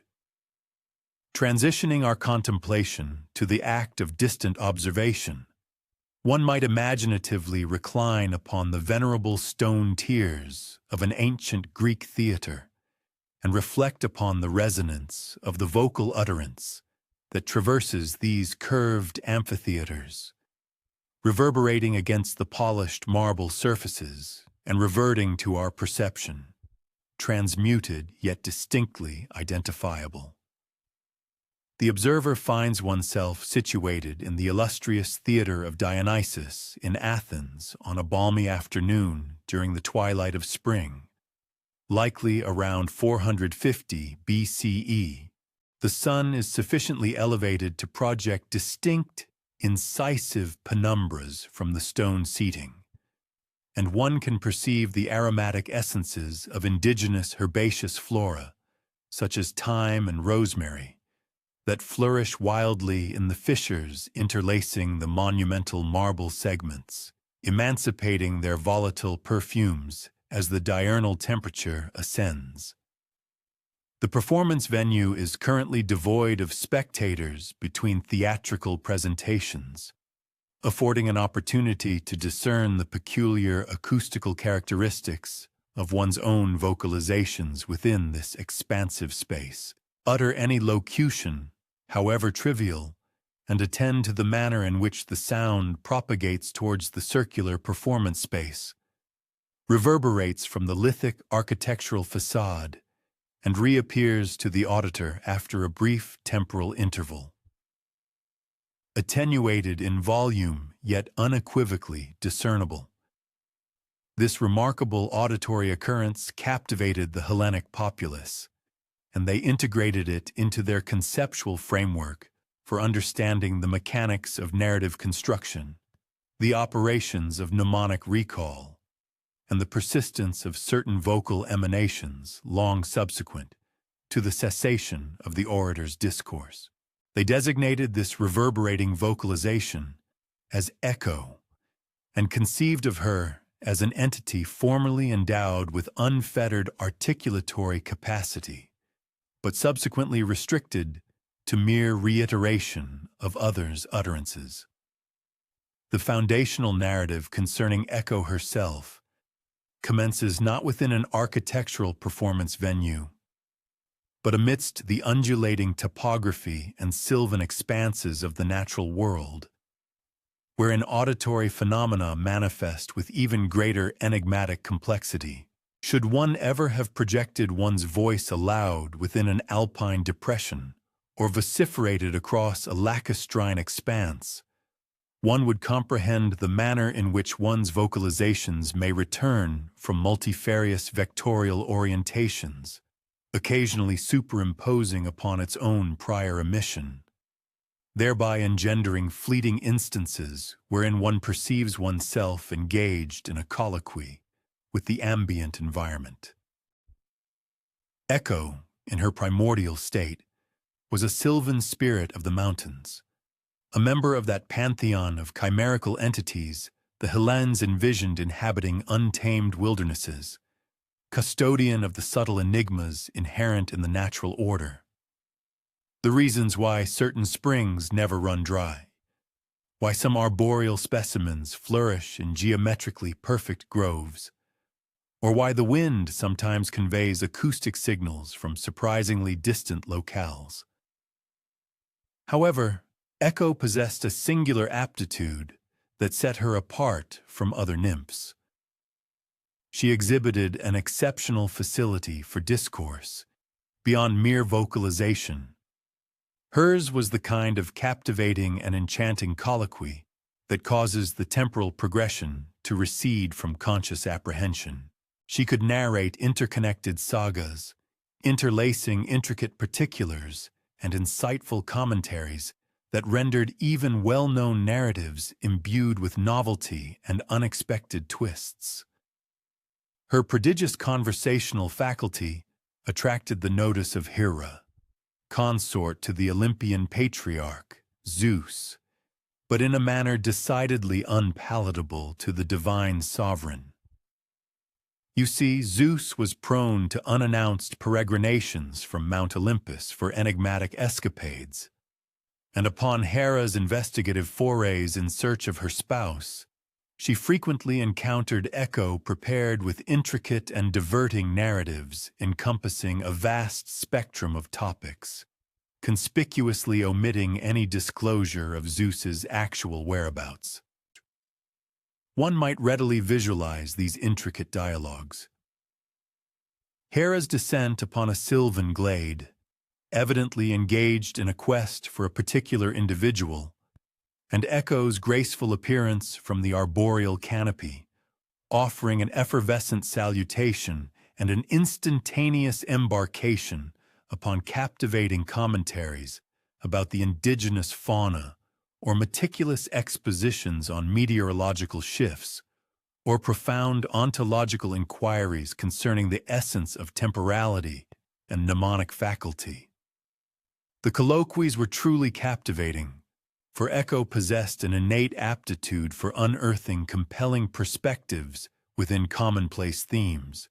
However, they inadvertently served to protract Hera's investigative endeavors precisely sufficiently to permit Zeus to finalize his clandestine exploits that had drawn him to the terrestrial realm, and to regain the celestial heights of Olympus via an alternative trajectory. Following the reiteration of this recurring stratagem on multiple occasions, Hera became acutely cognizant of the unfolding deception. Instead of merely inflicting upon Echo a singularly theatrical retribution, the divine sovereign elected a repercussion that meticulously mirrored the transgression. Given that Echo had deployed her prodigious articulatory talent to obstruct authentic dialogue, she was condemned to forfeit the faculty of spontaneous verbal inception entirely. Commencing from that fateful day, Echo's vocal capacity was constrained to mere reiteration of others' spoken pronouncements, specifically the concluding segments of their discourse. Her vocal timbre retained its inherent aesthetic purity and crystalline clarity, yet she was henceforth incapacitated from initiating colloquies, narrating sagas, or articulating her personal cogitations with direct agency. This profound metamorphosis fundamentally altered Echo's engagement with the terrestrial sphere. Rather than presiding as the focal point of communal assemblies, magnetically attracting individuals into discursive exchanges, she evolved into an entity characterized by meticulous audition and discerned profundity within the reverberating lexical remnants that returned to her.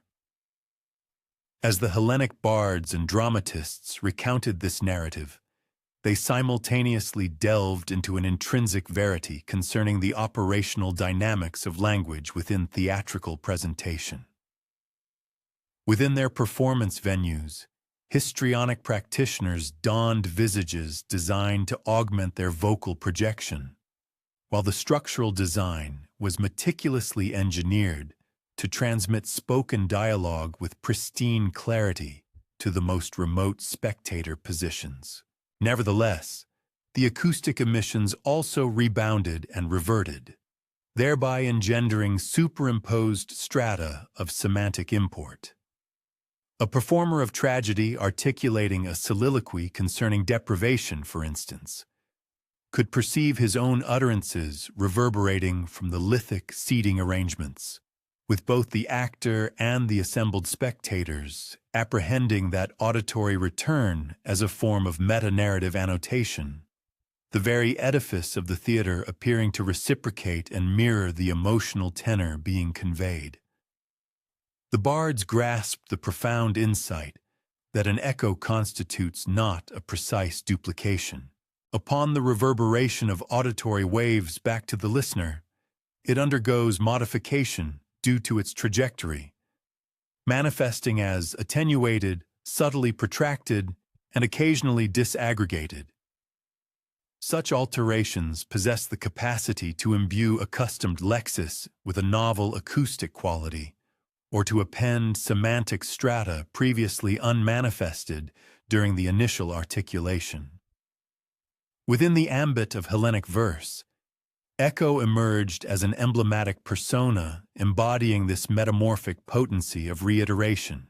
When the lyric poetess Sappho composed verses concerning amorous affections, she occasionally deployed echo as a figurative device to illustrate the manner in which emotions resonate within the mnemonic faculty, how the pronouncements of an beloved individual recur at unforeseen junctures, transmuted by temporal passage and affective inflection, yet retaining an inherent recognizability.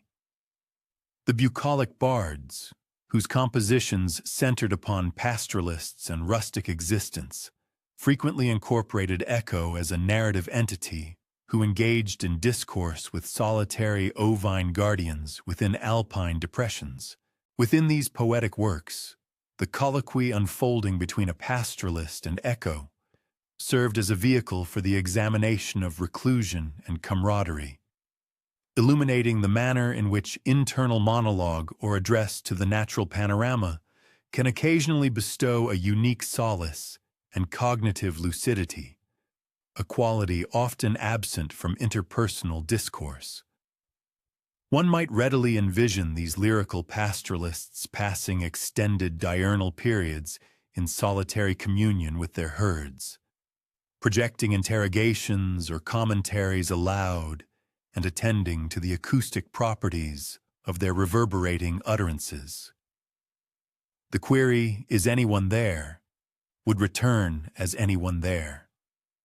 The observation, "I think it might rain," would become might rain. The introspective thought, "I wonder if she remembers me," would distill into remembers me. The echo frequently appears to distill the most salient component of what was said, divesting the discourse of its vacillations and qualifying clauses, thereby unveiling the fundamental apprehension or aspiration. Thus, discursive engagement with echo transmutes into a subtle modality of introspection, a means of apprehending one's own mental constructs with heightened perspicuity. The Hellenic theatrical impresarios comprehended this profound psychological dimension of auditory reverberation and seamlessly integrated it into their dramatic presentations.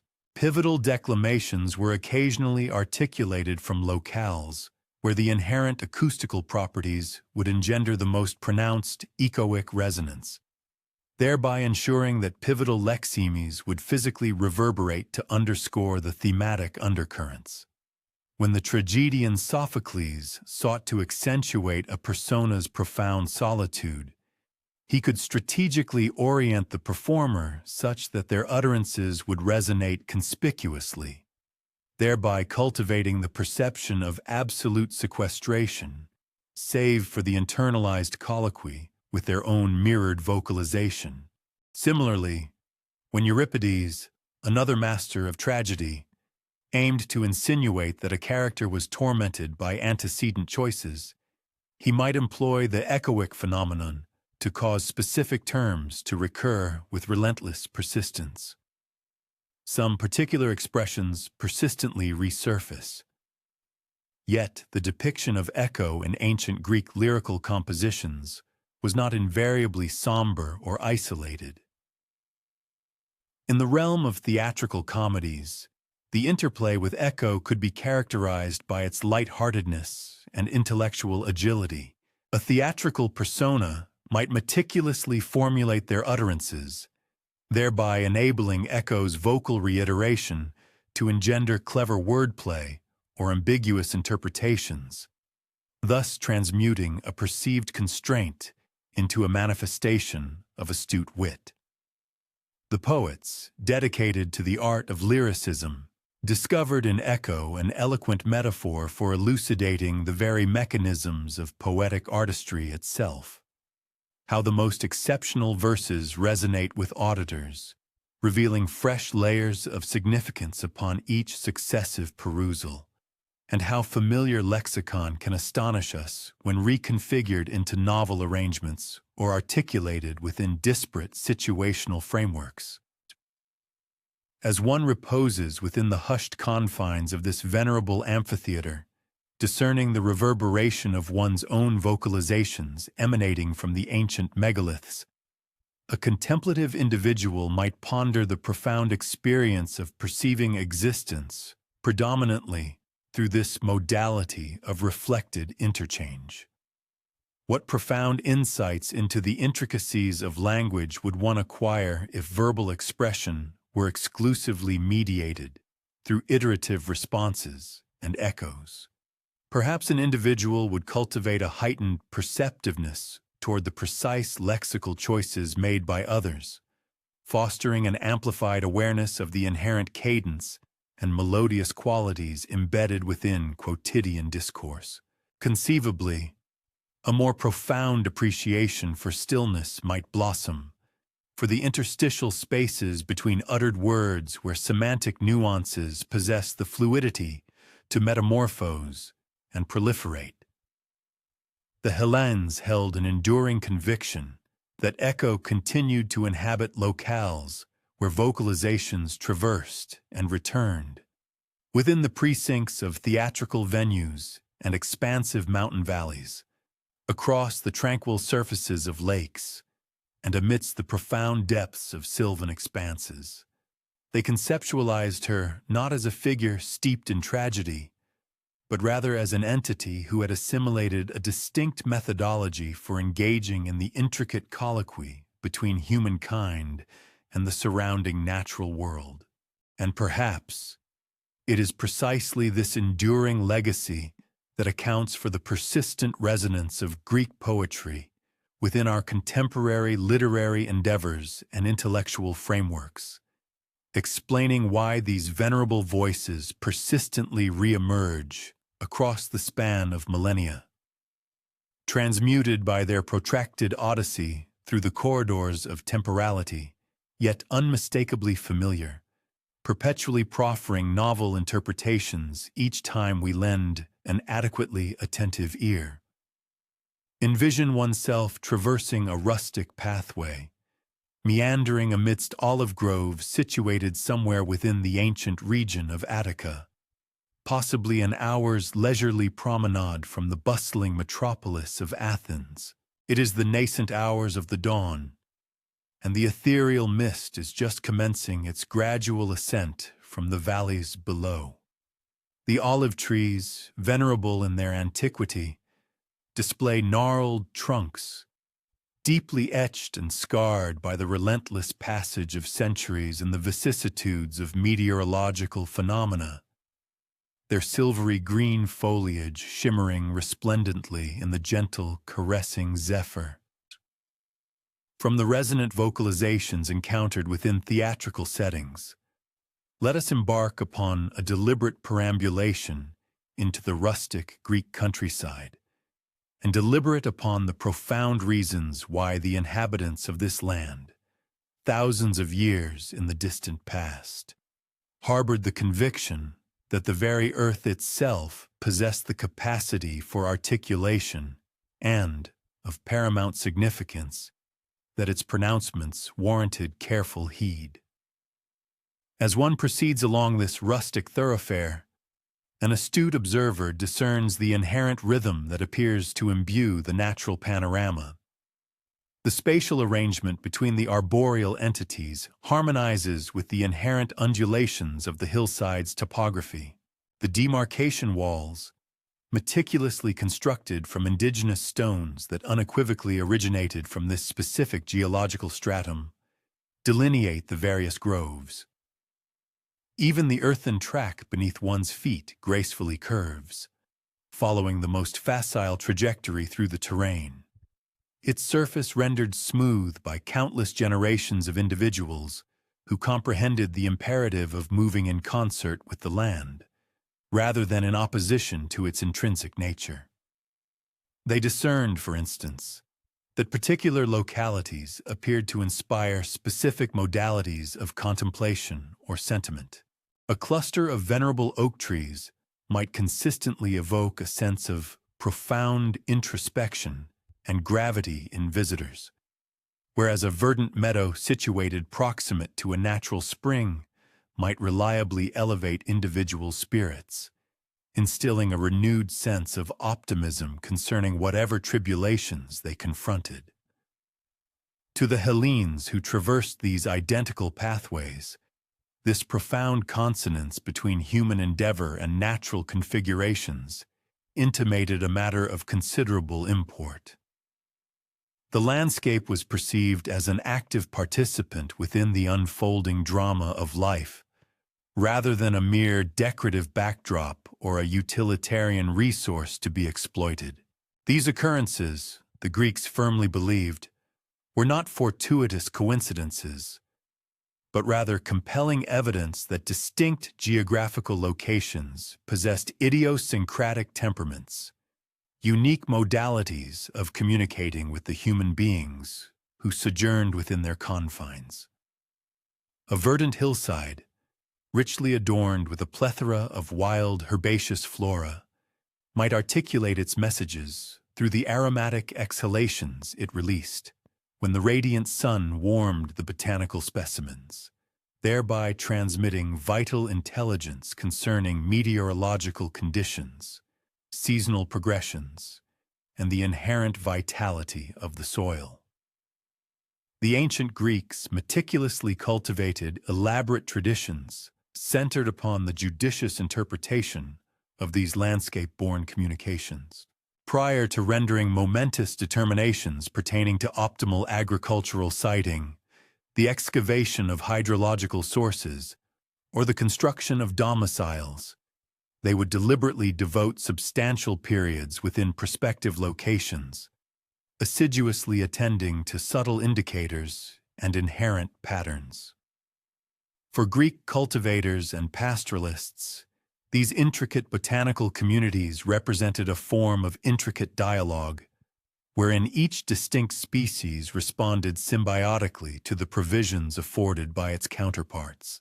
The aromatic rosemary contributed to the safeguarding of adjacent flora from specific entomological threats, while the deeply entrenched roots of the fennel plant facilitated the upward migration of subterranean moisture, rendering it accessible to smaller, less robust vegetation. The very landscape imparted profound lessons pertaining to the principles of mutual cooperation and reciprocal sustenance.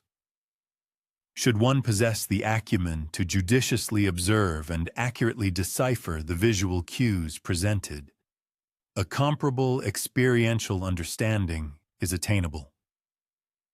As your promenade continues, direct your attention to the nuanced alterations in the olfactory profile of the olive leaves as the morning luminosity intensifies. Observe with meticulousness the manner in which particular botanical combinations appear to flourish in harmonious proximity. Wild rosemary frequently thrives near the ancient stone walls, while the resilient fennel plant establishes itself in the more humid depressions, where precipitation naturally accumulates subsequent to rainfall, and delicate diminutive orchids seek refuge within the dappled shadows cast by more substantial arboreal entities. They keenly observed the hydrological dynamics across and through the terrain during the various seasonal cycles. They meticulously noted which specific areas attracted avian species and beneficial insect populations, and conversely, which seemed to deter agricultural pests. They discerned how the inherent quality of natural illumination underwent diurnal transformations in disparate locales, and how the prevailing wind patterns shifted in accordance with the topographical contours.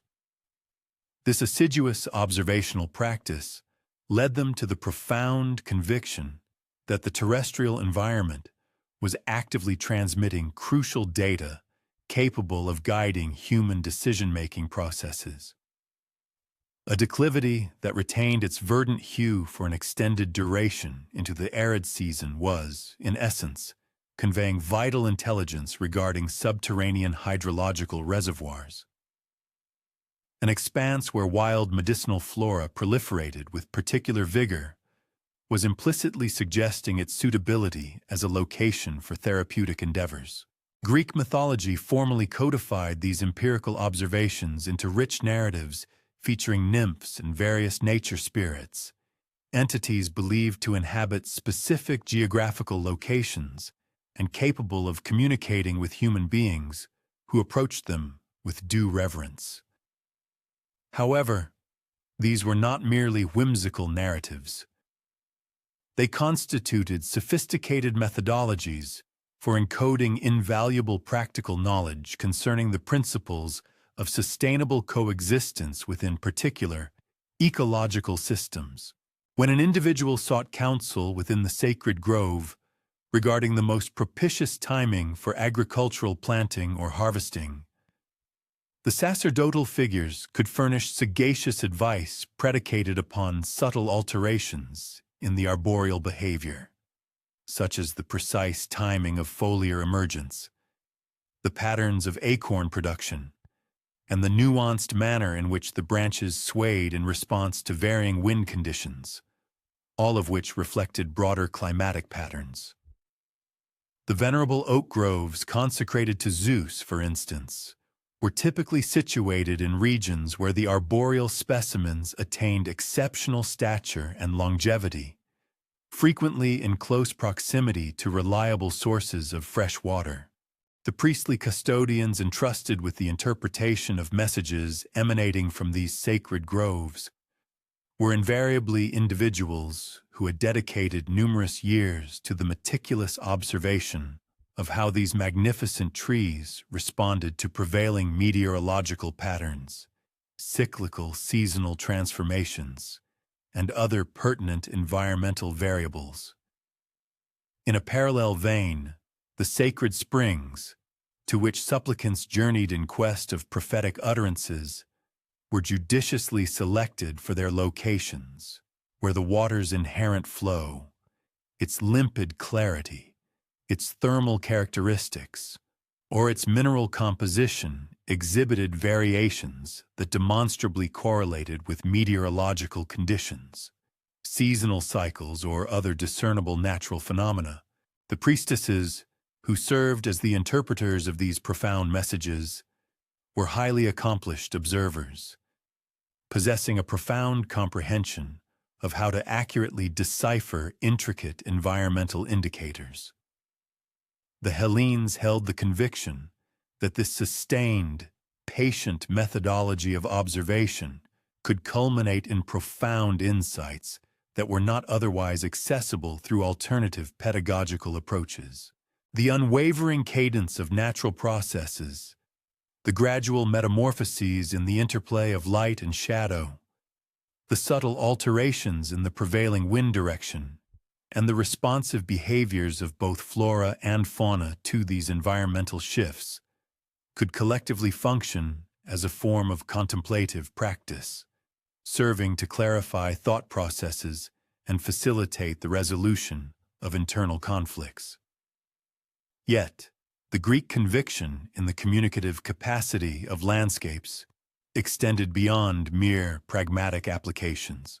They also posited that the terrestrial environment possessed the ability to impart more abstract forms of wisdom, offering profound insights into the art of living a virtuous life, the strategies for resolving interpersonal discord, and the means to comprehend one's intrinsic position within the grander tapestry of existential patterns. Imagine dedicating an entire afternoon to quiet contemplation within a single location, perhaps situated on a hillside commanding an expansive vista of a valley, simply observing how the visual panorama undergoes transformation as the light shifts and the day progresses. One might discern how the interplay of shadows delineates distinct facets of the terrain at varying temporal junctures, and how the chromatic spectrum of the landscape itself metamorphoses as the solar orb traverses the celestial expanse. This deeply ingrained belief system fostered a mode of existence characterized by an acute attentiveness to environmental subtleties. Individuals cultivated the capacity to discern when the behavioral patterns of avian species or entomological populations portended shifts in meteorological conditions. They developed a heightened sensitivity to the manifold ways in which their own physiological and emotional well-being was influenced by factors such as barometric pressure, atmospheric humidity, and the seasonal fluctuations in natural illumination. They recounted narratives of individuals who garnered profound insights during extended periods spent in natural environments, not through dramatic, preternatural interventions, but rather through the progressive comprehension that emerged from harmonizing their individual rhythms with the more deliberate, unwavering cadences of the natural world. An individual grappling with a momentous decision might dedicate several days to traversing the same prescribed route through a particular landscape, assiduously attending to how their thoughts and emotional states underwent transformation in response to disparate locations and varying times of day. The sagacious counsel they received emanated through this meticulous process of observation and introspective reflection, yet they unequivocally perceived it as a profound form of communication directly from the landscape itself. The natural world, with its subtle cues and overt displays, constantly engages in a profound form of communication, offering insights and narratives directly from the very fabric of the landscape itself. With the day drawing to a close, as one retraces their steps along a winding path through an olive grove, an individual might discover an array of subtle phenomena previously overlooked during the earlier hours of daylight. The sun's diminishing rays, filtering through the verdant canopy, now cast an entirely new tapestry of intricate patterns upon the ground, differing markedly from their morning counterparts. Furthermore, the twilight atmosphere often brings forth a distinct olfactory palette, as the evening air becomes laden with a fresh medley of unique fragrances. Concurrently, the avian chorus undergoes a significant transformation, with the birds' familiar melodies shifting into a series of distinct calls and chirps, signaling their preparations for the impending nocturnal repose. This profound appreciation for the landscape's inherent dialogues was masterfully woven into the very fabric of ancient Greek architectural principles and urban design philosophies. Structures were meticulously positioned and aligned to harness the beneficial qualities of prevailing breezes, ensuring optimal ventilation, and to capture or mitigate the sun's illumination, thereby regulating interior temperatures and enhancing natural light.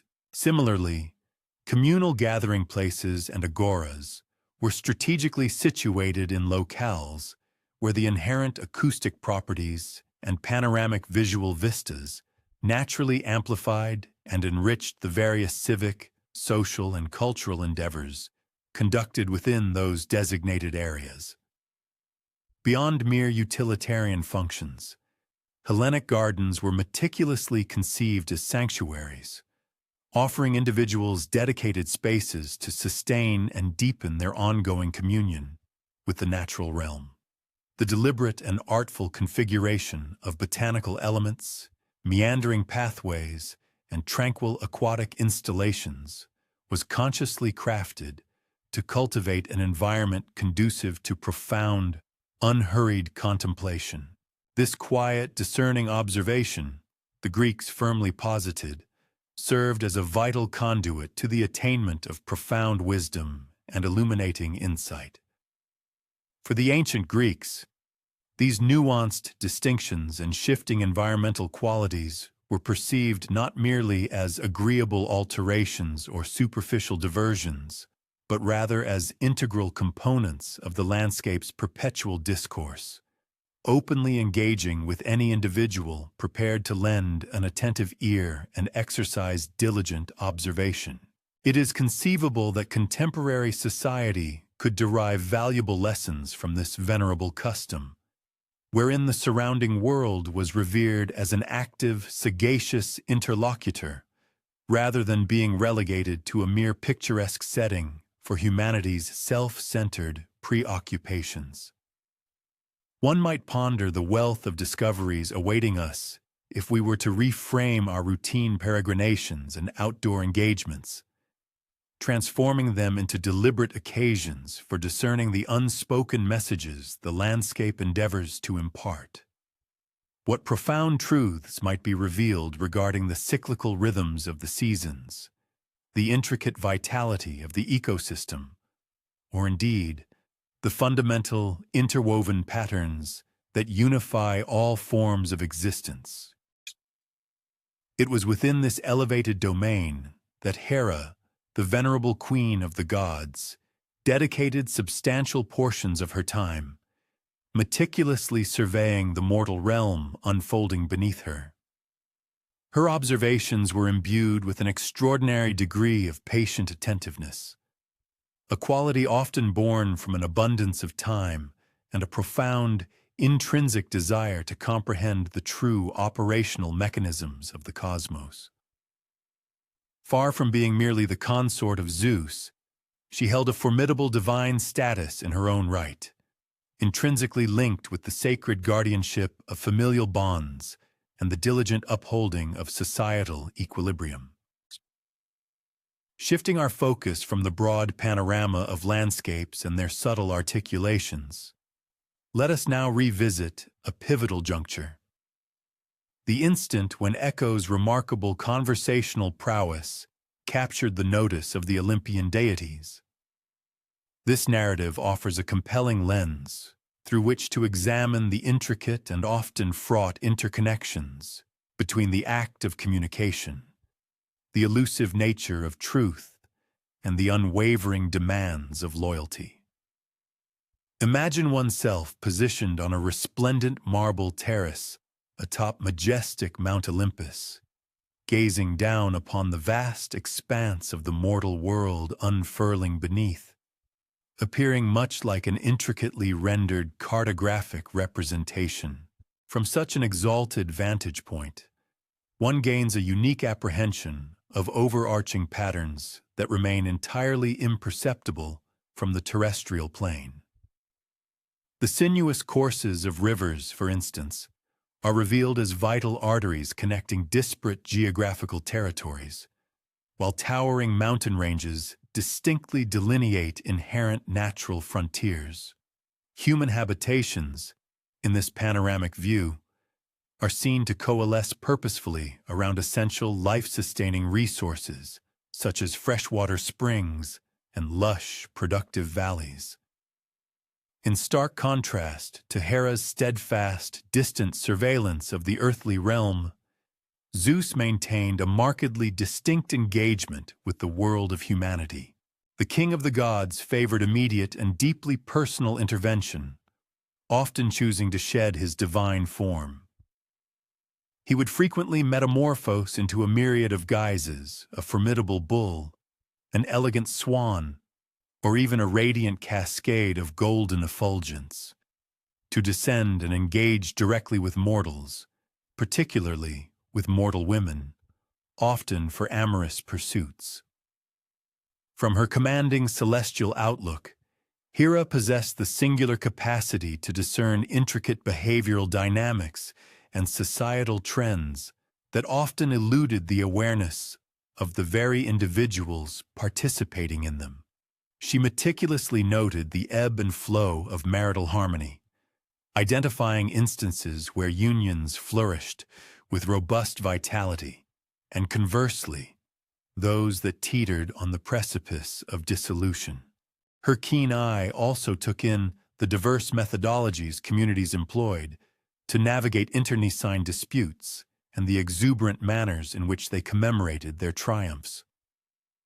A particular emphasis was placed upon matters of fidelity and confidence, an acute focus perhaps stemming from the persistent and formidable trials encountered within the confines of her own divine marital bond.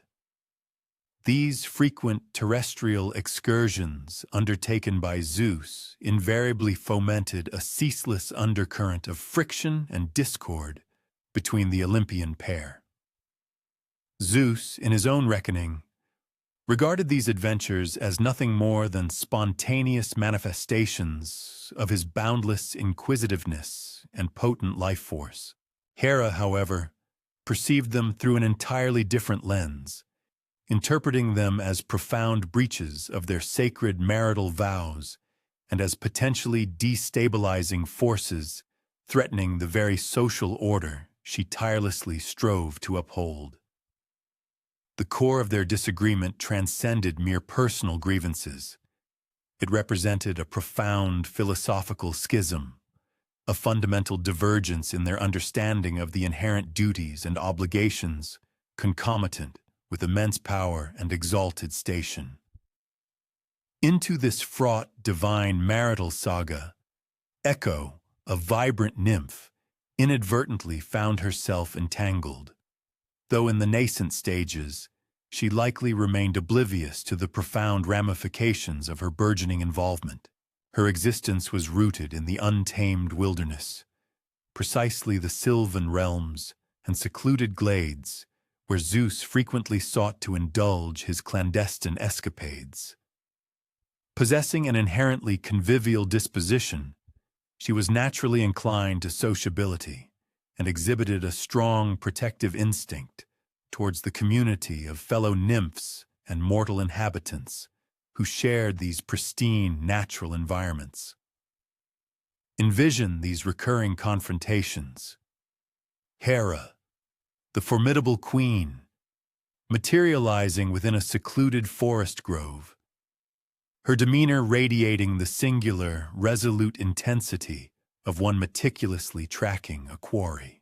Simultaneously, Echo would gracefully emerge from the dappled shadows of the surrounding trees, extending a cordial welcome, her gaze immediately alight with an inquisitive fascination for any topic Hera might wish to broach. With her characteristic conversational flair, Echo might innocently inquire, "Are you perhaps in search of an individual?" How utterly intriguing. It just so happens I was contemplating the very nature of how we pinpoint people's whereabouts, and whether our inclination towards certain locales stems primarily from the presence of specific individuals, or if the inherent allure of the places themselves is the true draw. Upon Hera's frequent appearances in these remote settings, her intentions undeniably signaling a fervent quest for Zeus, Echo's initial inclination was likely rooted in an uncomplicated ethos of hospitality. Confronted with a visitor who exuded an aura of distress or apprehension, Echo possessed a remarkable aptitude for engaging discourse, enabling her to proficiently offer both diversion and solace. It was therefore an instinctive act for her to draw Hera into a captivating, circuitous dialogue, a conversational flow designed to gently elevate the goddess's spirits and foster a greater sense of tranquility and ease. However, from Hera's increasingly wary vantage point, these ostensibly charming exchanges began to exhibit a disconcerting and highly suspicious regularity.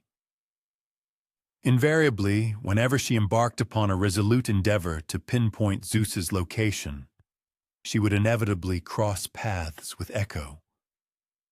Furthermore, each prolonged discussion with Echo consistently consumed precisely enough time for any discernible traces of Zeus to vanish, and for her meticulous searches to inevitably prove fruitless. Regardless of whether Echo's actions were born of a deliberate intent to shield Zeus or simply arose from her innate garrulousness, the ultimate outcome remained identical: a persistent and effective obstruction of Hera's determined efforts to hold her errant husband responsible for his clandestine activities. The punitive measure ultimately devised by Hera evinced a profound comprehension of the precise predicament Echo inadvertently embodied. The core of the issue was not that Echo harbored malicious intent or engaged in deliberate deceit. Quite the contrary. It was highly probable that she was genuinely earnest and forthright in her conversational overtures. The fundamental difficulty lay in the fact that her extraordinary aptitude for engaging and captivating discourse was being deployed, whether by conscious design or unwitting consequence, to impede and obstruct genuine, unvarnished communication. Echo's distinctive conversational manner was, in all likelihood, truly captivating, characterized by a delightful profusion of unforeseen associations and insightful reflections that imbued even the most commonplace subjects with a renewed sense of novelty and intellectual merit. It was precisely the sort of enchanting dialogue that effortlessly caused one to become oblivious to the passage of time, wholly absorbed in the collaborative journey of exploring and deliberating upon shared concepts and thoughts. Consequently, the pronouncement of Hera's curse was meticulously calibrated to address the specific nature of the transgression. Echo was permitted to retain her naturally melodious voice and her inherent yearning for interaction, yet she was irrevocably stripped of the capacity to initiate any form of discourse or to articulate any novel, independent thoughts. Henceforth, her communicative abilities would be confined solely to responding to the utterances of others, and then only by echoing the concluding fragments of their preceding statements. This carefully crafted malediction offers profound insight into Hera's distinctive conception of justice. Instead of merely imposing absolute silence upon Echo or inflicting a retribution entirely disconnected from her actions, Hera elected for a consequence that meticulously preserved a direct thematic link between the transgression committed and the ensuing penalty. Given that Echo had unwittingly employed her conversational talents to obfuscate reality, she was deprived of the faculty to guide or direct discussions, yet notably permitted to retain the capacity to mirror and reply to them. This precise punitive decree fundamentally altered Echo's essence, transmuting her from an individual capable of authoritatively steering and shaping dialogues into one rendered entirely beholden to others for both the substance and trajectory of her communicative exchanges. Furthermore, this meant that her subsequent responses would frequently appear enigmatic, truncated, or otherwise incomplete, given her sole capacity to reverberate mere fragments of previously articulated statements. From Hera's judicial viewpoint, this likely represented an equitable and proportionate resolution, effectively addressing the specific problematic behavior while simultaneously permitting Echo to persist within her cherished natural habitat. Thus, Echo retained a diminished capacity to engage with her surrounding environment, yet she was definitively divested of the means to leverage those interactions, to impede or obstruct the earnest endeavors of other individuals seeking to comprehend the underlying realities of situations.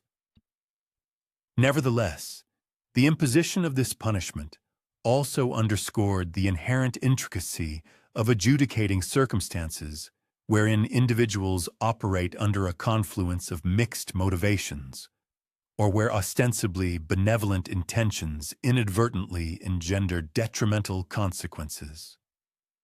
Echo, for instance, might have harbored genuine affection and concern for both Hera and Zeus, her primary objective being to avert discord between them by providing Hera with diverting consolation while simultaneously affording Zeus the requisite interval to evade direct confrontation.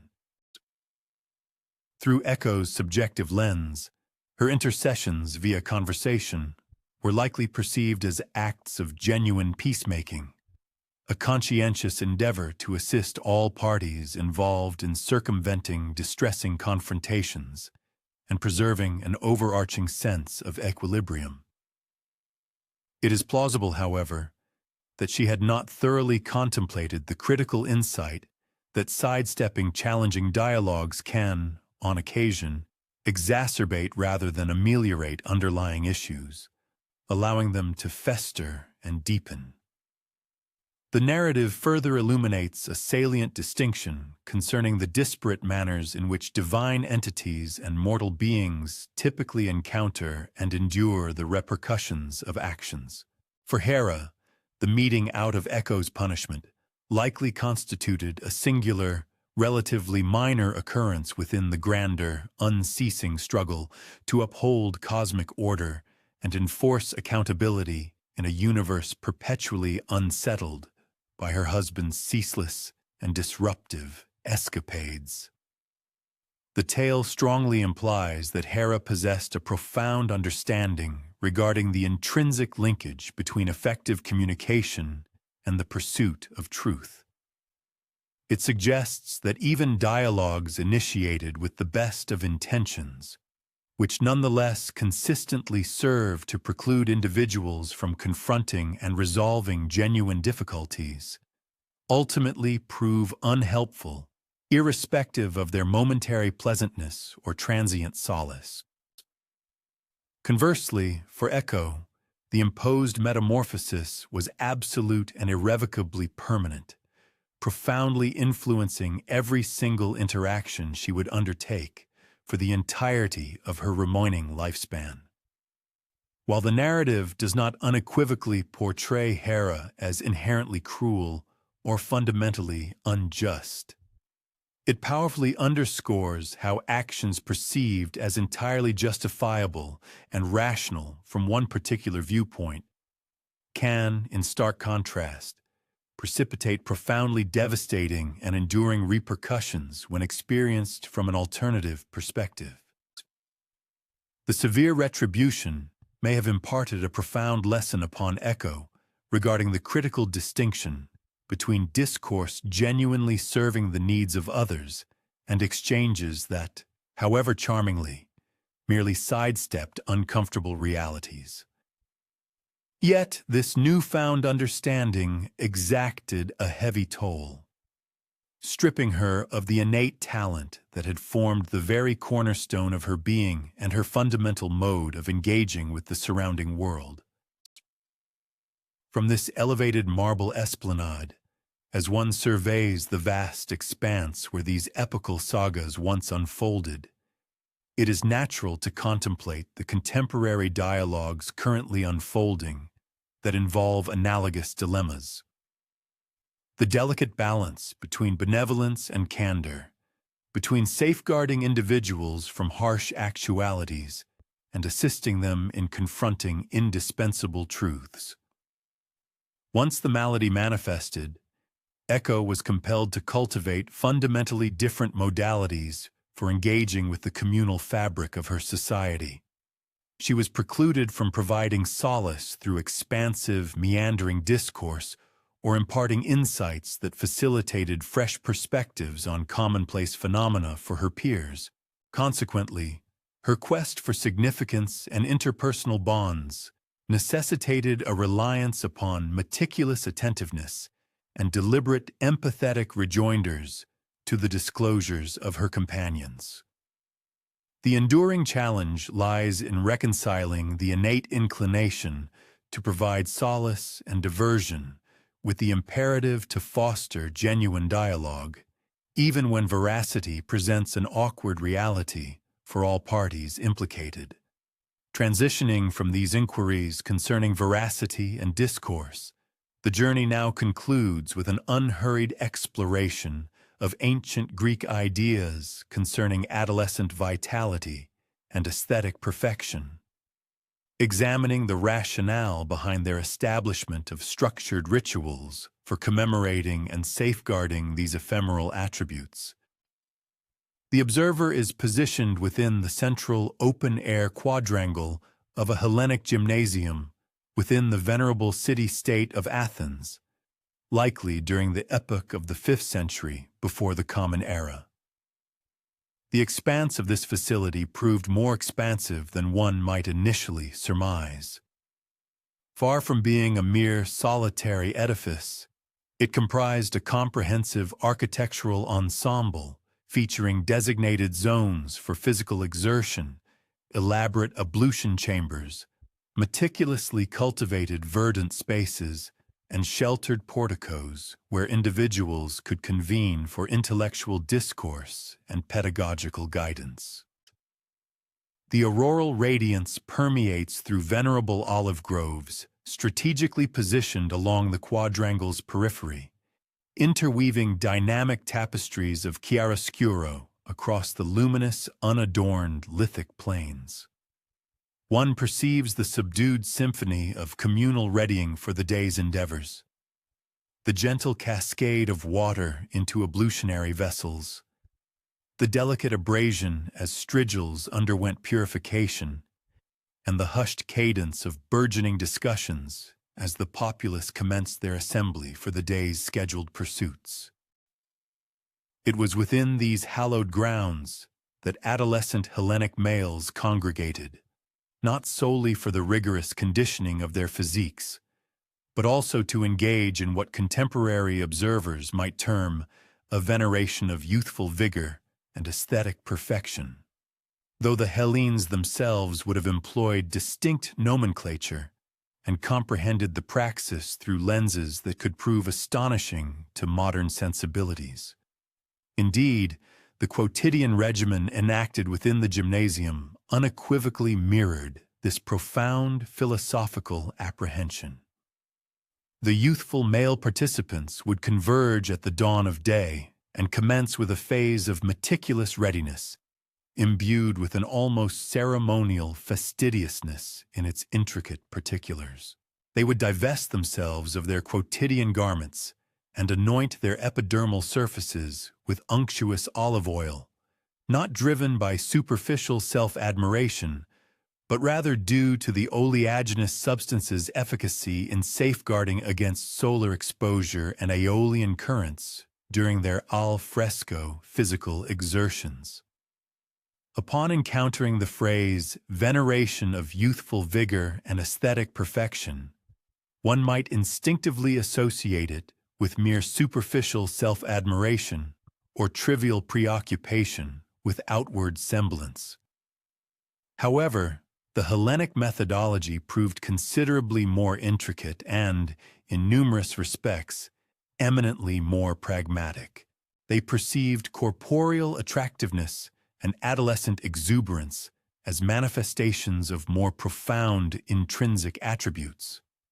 Robust physical condition, rigorous self-control, a symbiotic congruence between cognitive faculties and somatic existence, and the profound self-esteem emanating from a diligent cultivation of one's own being, akin to the meticulous guardianship bestowed upon a cherished horticultural sanctuary. The anointing ritual itself transcended mere personal hygiene, constituting a significant communal engagement.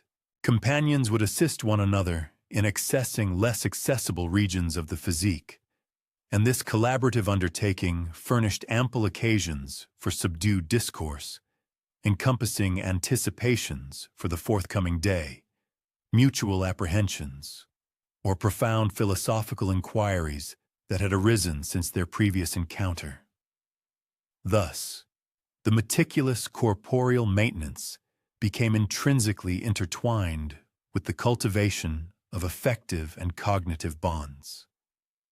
Subsequent to the epidermal lubrication, the adolescent males would dedicate periods to diverse modalities of physical exertion, including swift foot races, grappling contests, the hurling of the discus, and the practice of javelin projection.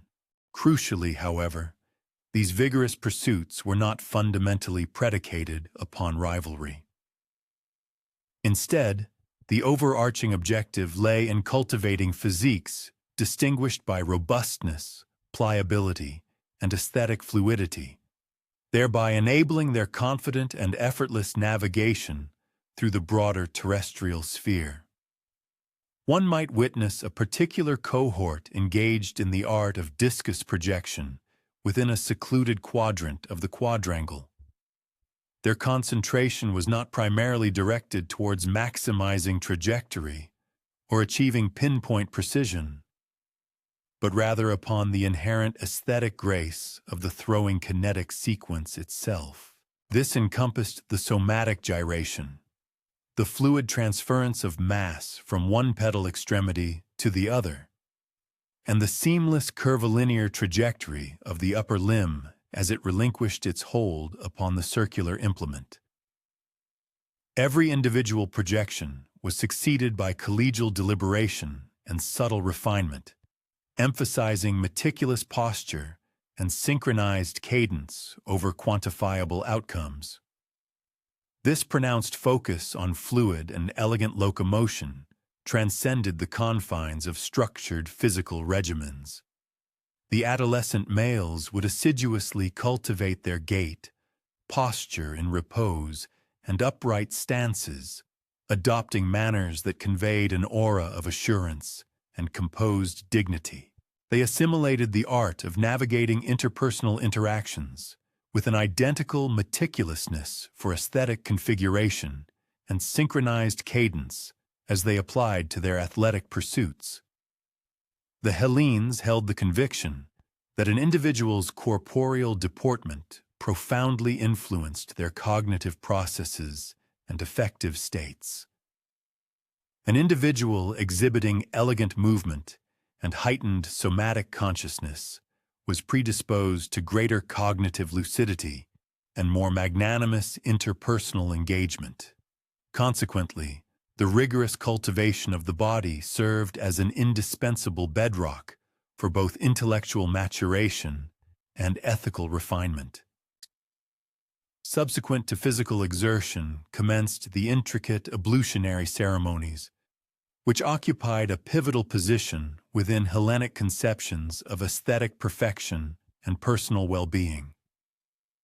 The initial phase of this ritual involved the deployment of strigils, arcuate metallic implements specifically designed to abrade unctuous residues, perspiration, and particulate matter from the epidermal surface.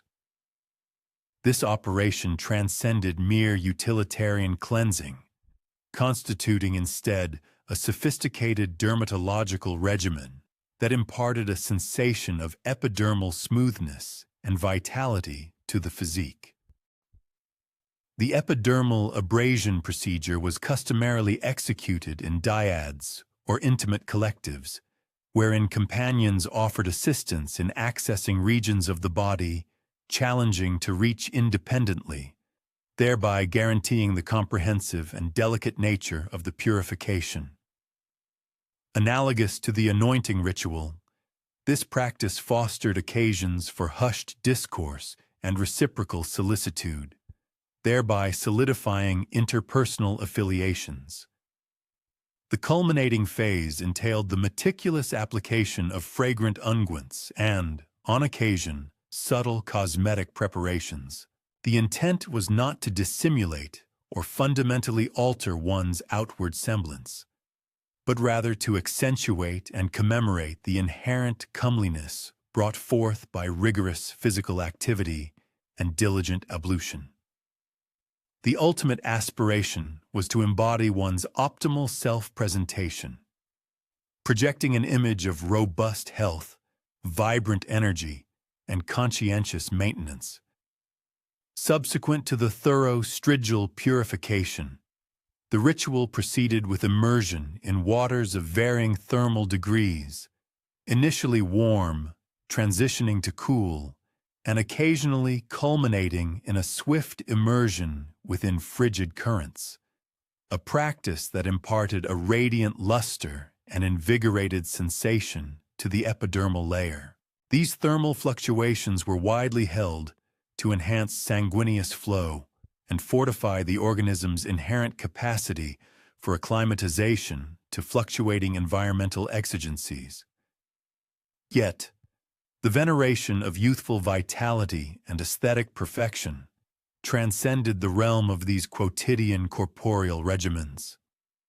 The Hellenes concurrently established structured ecclesiastical and societal observances designed to commemorate the zenith of human somatic maturation, while simultaneously recognizing its inherently ephemeral character. The intricate methodology for designating individuals to these ritualistic capacities was approached with profound solemnity, necessitating meticulous scrutiny and assessment of prospective participants. As generations progressed, the collective populace sought beyond mere conventional physical comeliness, instead prioritizing attributes such as innate elegance, psychological equipoise, and that profound sense of assurance derived from authentic self-esteem, rather than from superficial egotism or haughty self-importance. Adolescent males and females who conspicuously embodied the Hellenic paradigms of aesthetic excellence and somatic consummation were often selected to partake in sacred convocations, bearing hallowed artifacts, or guiding ritualistic choreographies. Such esteemed positions served to venerate not solely personal physical allure, but rather the collective's profound esteem for the equilibrium and vigor intrinsically embodied by adolescence. Individuals designated for these capacities grasped that their participation transcended mere personal involvement, signifying a representation of something grander than their individual identities. They functioned as animated emblems of the community's deeply held tenets concerning robust well-being, rigorous self-control, and the judicious interplay between corporeal and ethereal maturation. Concurrently, the Hellenes possessed an acute cognizance regarding the inherently transient nature of adolescent vitality and corporeal comeliness.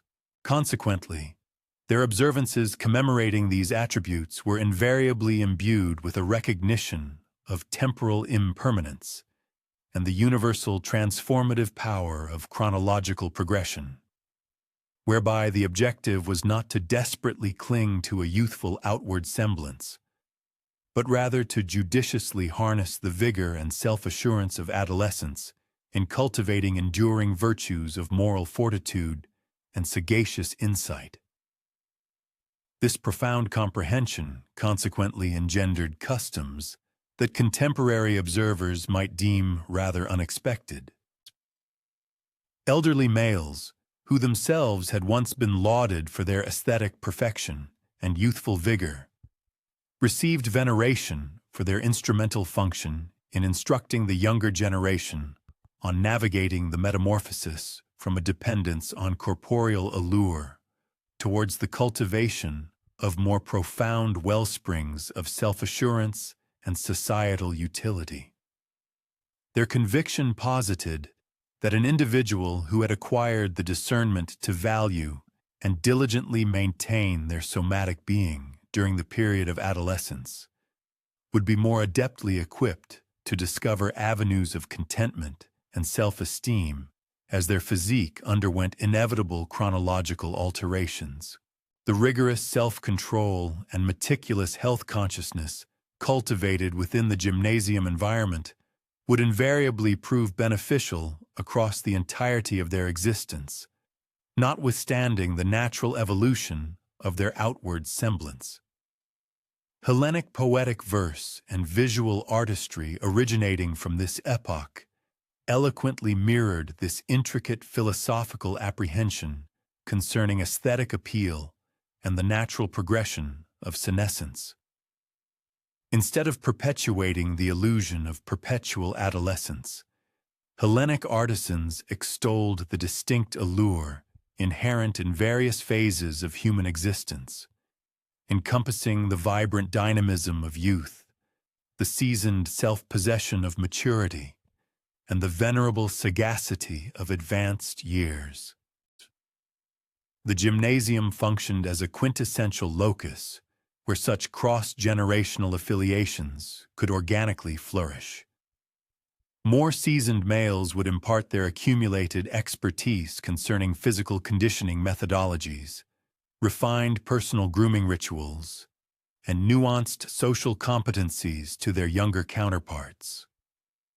Simultaneously, the adolescent participants furnished an invigorating dynamism and ardent zeal that sustained the elder generation's connection to the vibrant essence of youth. A profound connection often manifested between the more seasoned individuals and the vibrant energy of youth. As dusk begins its gentle descent and the athletic training grounds gradually settle into a hushed tranquility, one might observe how the declining solar rays cast an exquisite auric luminescence upon the epidermis of the youthful athletes, concluding their rigorous regimens. Indeed, an intrinsic aesthetic appeal undeniably emanates from physiques diligently nurtured and physically honed. Complexions exhibiting robust vitality and pristine purity, accompanied by gestures characterized by assured poise and fluid elegance. It is conceivable that their particular modus operandi presents valuable insights for individuals contending with their personal, intricate dynamics of aesthetic perception, the inexorable process of maturation, and the practices of personal well-being.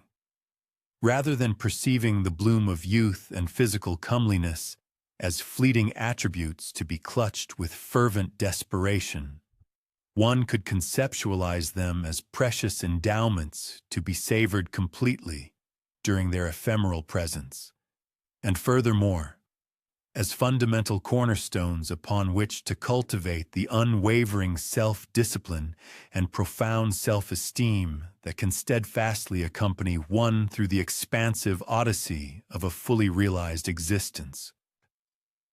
Nevertheless, a serene tranquility also pervades the act of contemplating such aesthetic splendor, unburdened by any apprehension concerning its perpetual retention. The Hellenic civilization, it appears, discovered an astute method to extol corporeal excellence, while simultaneously embracing its inherent transient character, thereby permitting a diligent commitment to well-being and outward presentation without succumbing to a frantic despair regarding the inevitable processes of senescence and metamorphosis. As one might leisurely journey homeward through the twilight thoroughfares of ancient Athens, enveloped by the subdued symphonies of an urban center, gracefully yielding to the encroaching darkness, one might ponder the profound experience of existing within a societal fabric that revered aesthetic appeal devoid of any accompanying compunction, recognized the progression of years without succumbing to hopelessness, and perceived meticulous corporeal maintenance as an essential bedrock for the enduring undertaking of cultivating one's most holistic and benevolent persona. What quotidian regimens, then, could assist individuals in attaining that delicate equilibrium between cherishing the vibrant boons of early life and prudently preparing for the distinct advantages bestowed by accumulated experience, profound sagacity, and the more profound comeliness that blossoms when one has assiduously learned to nurture both oneself and one's fellows throughout every epoch of a human existence. And so, with the lingering resonance of that contemplative inquiry, one might allow these venerable echoes from antiquity to gently recede into the tranquil hush of the twilight hours, their subtle sagacity accompanying the nascent reveries of the approaching slumber. The prospect of an unfolding future, pregnant with the potential for new developments, invariably casts a pervasive shadow, or perhaps a hopeful glow, over the present moment. It speaks to a fundamental human condition of anticipation, a quiet vigilance concerning what might yet materialize on the horizon of collective experience. This sense of an impending occurrence, characterized by its inherent uncertainty yet undeniable possibility, often prompts widespread speculation and strategic deliberation among diverse stakeholders. From the highest echelons of governance to the individual citizen contemplating their personal trajectory, there is a palpable awareness that significant shifts, whether societal, technological, or environmental, are perpetually gestating, poised to emerge and reshape established paradigms. One considers the myriad forms such an arrival could assume, each carrying its own distinct weight of consequence. It might manifest as a groundbreaking scientific discovery that redefines our understanding of the universe, or perhaps a profound geopolitical realignment that redraws the maps of international relations. Alternatively, it could signal the advent of a new cultural movement, a wave of artistic expression that captivates a generation, or even a critical economic transition that reshapes global markets. The very notion that such transformative events could manifest themselves without absolute certainty, but with a distinct and ever-present possibility, underscores the dynamic and often unpredictable nature of human progress and planetary evolution. Consequently, the prevailing atmosphere is frequently one of preparation, a concerted effort to discern the faint signals and subtle indicators that might herald its eventual appearance. Experts pore over data, policymakers craft contingency plans, and communities engage in dialogue, all driven by the implicit understanding that while its precise timing and exact nature remain elusive, the potential for its arrival is a constant, undeniable force. This collective posture of readiness, born from the simple yet profound acknowledgement that significant change may indeed come, shapes decisions, influences investments, and ultimately defines the evolving narrative of human endeavor.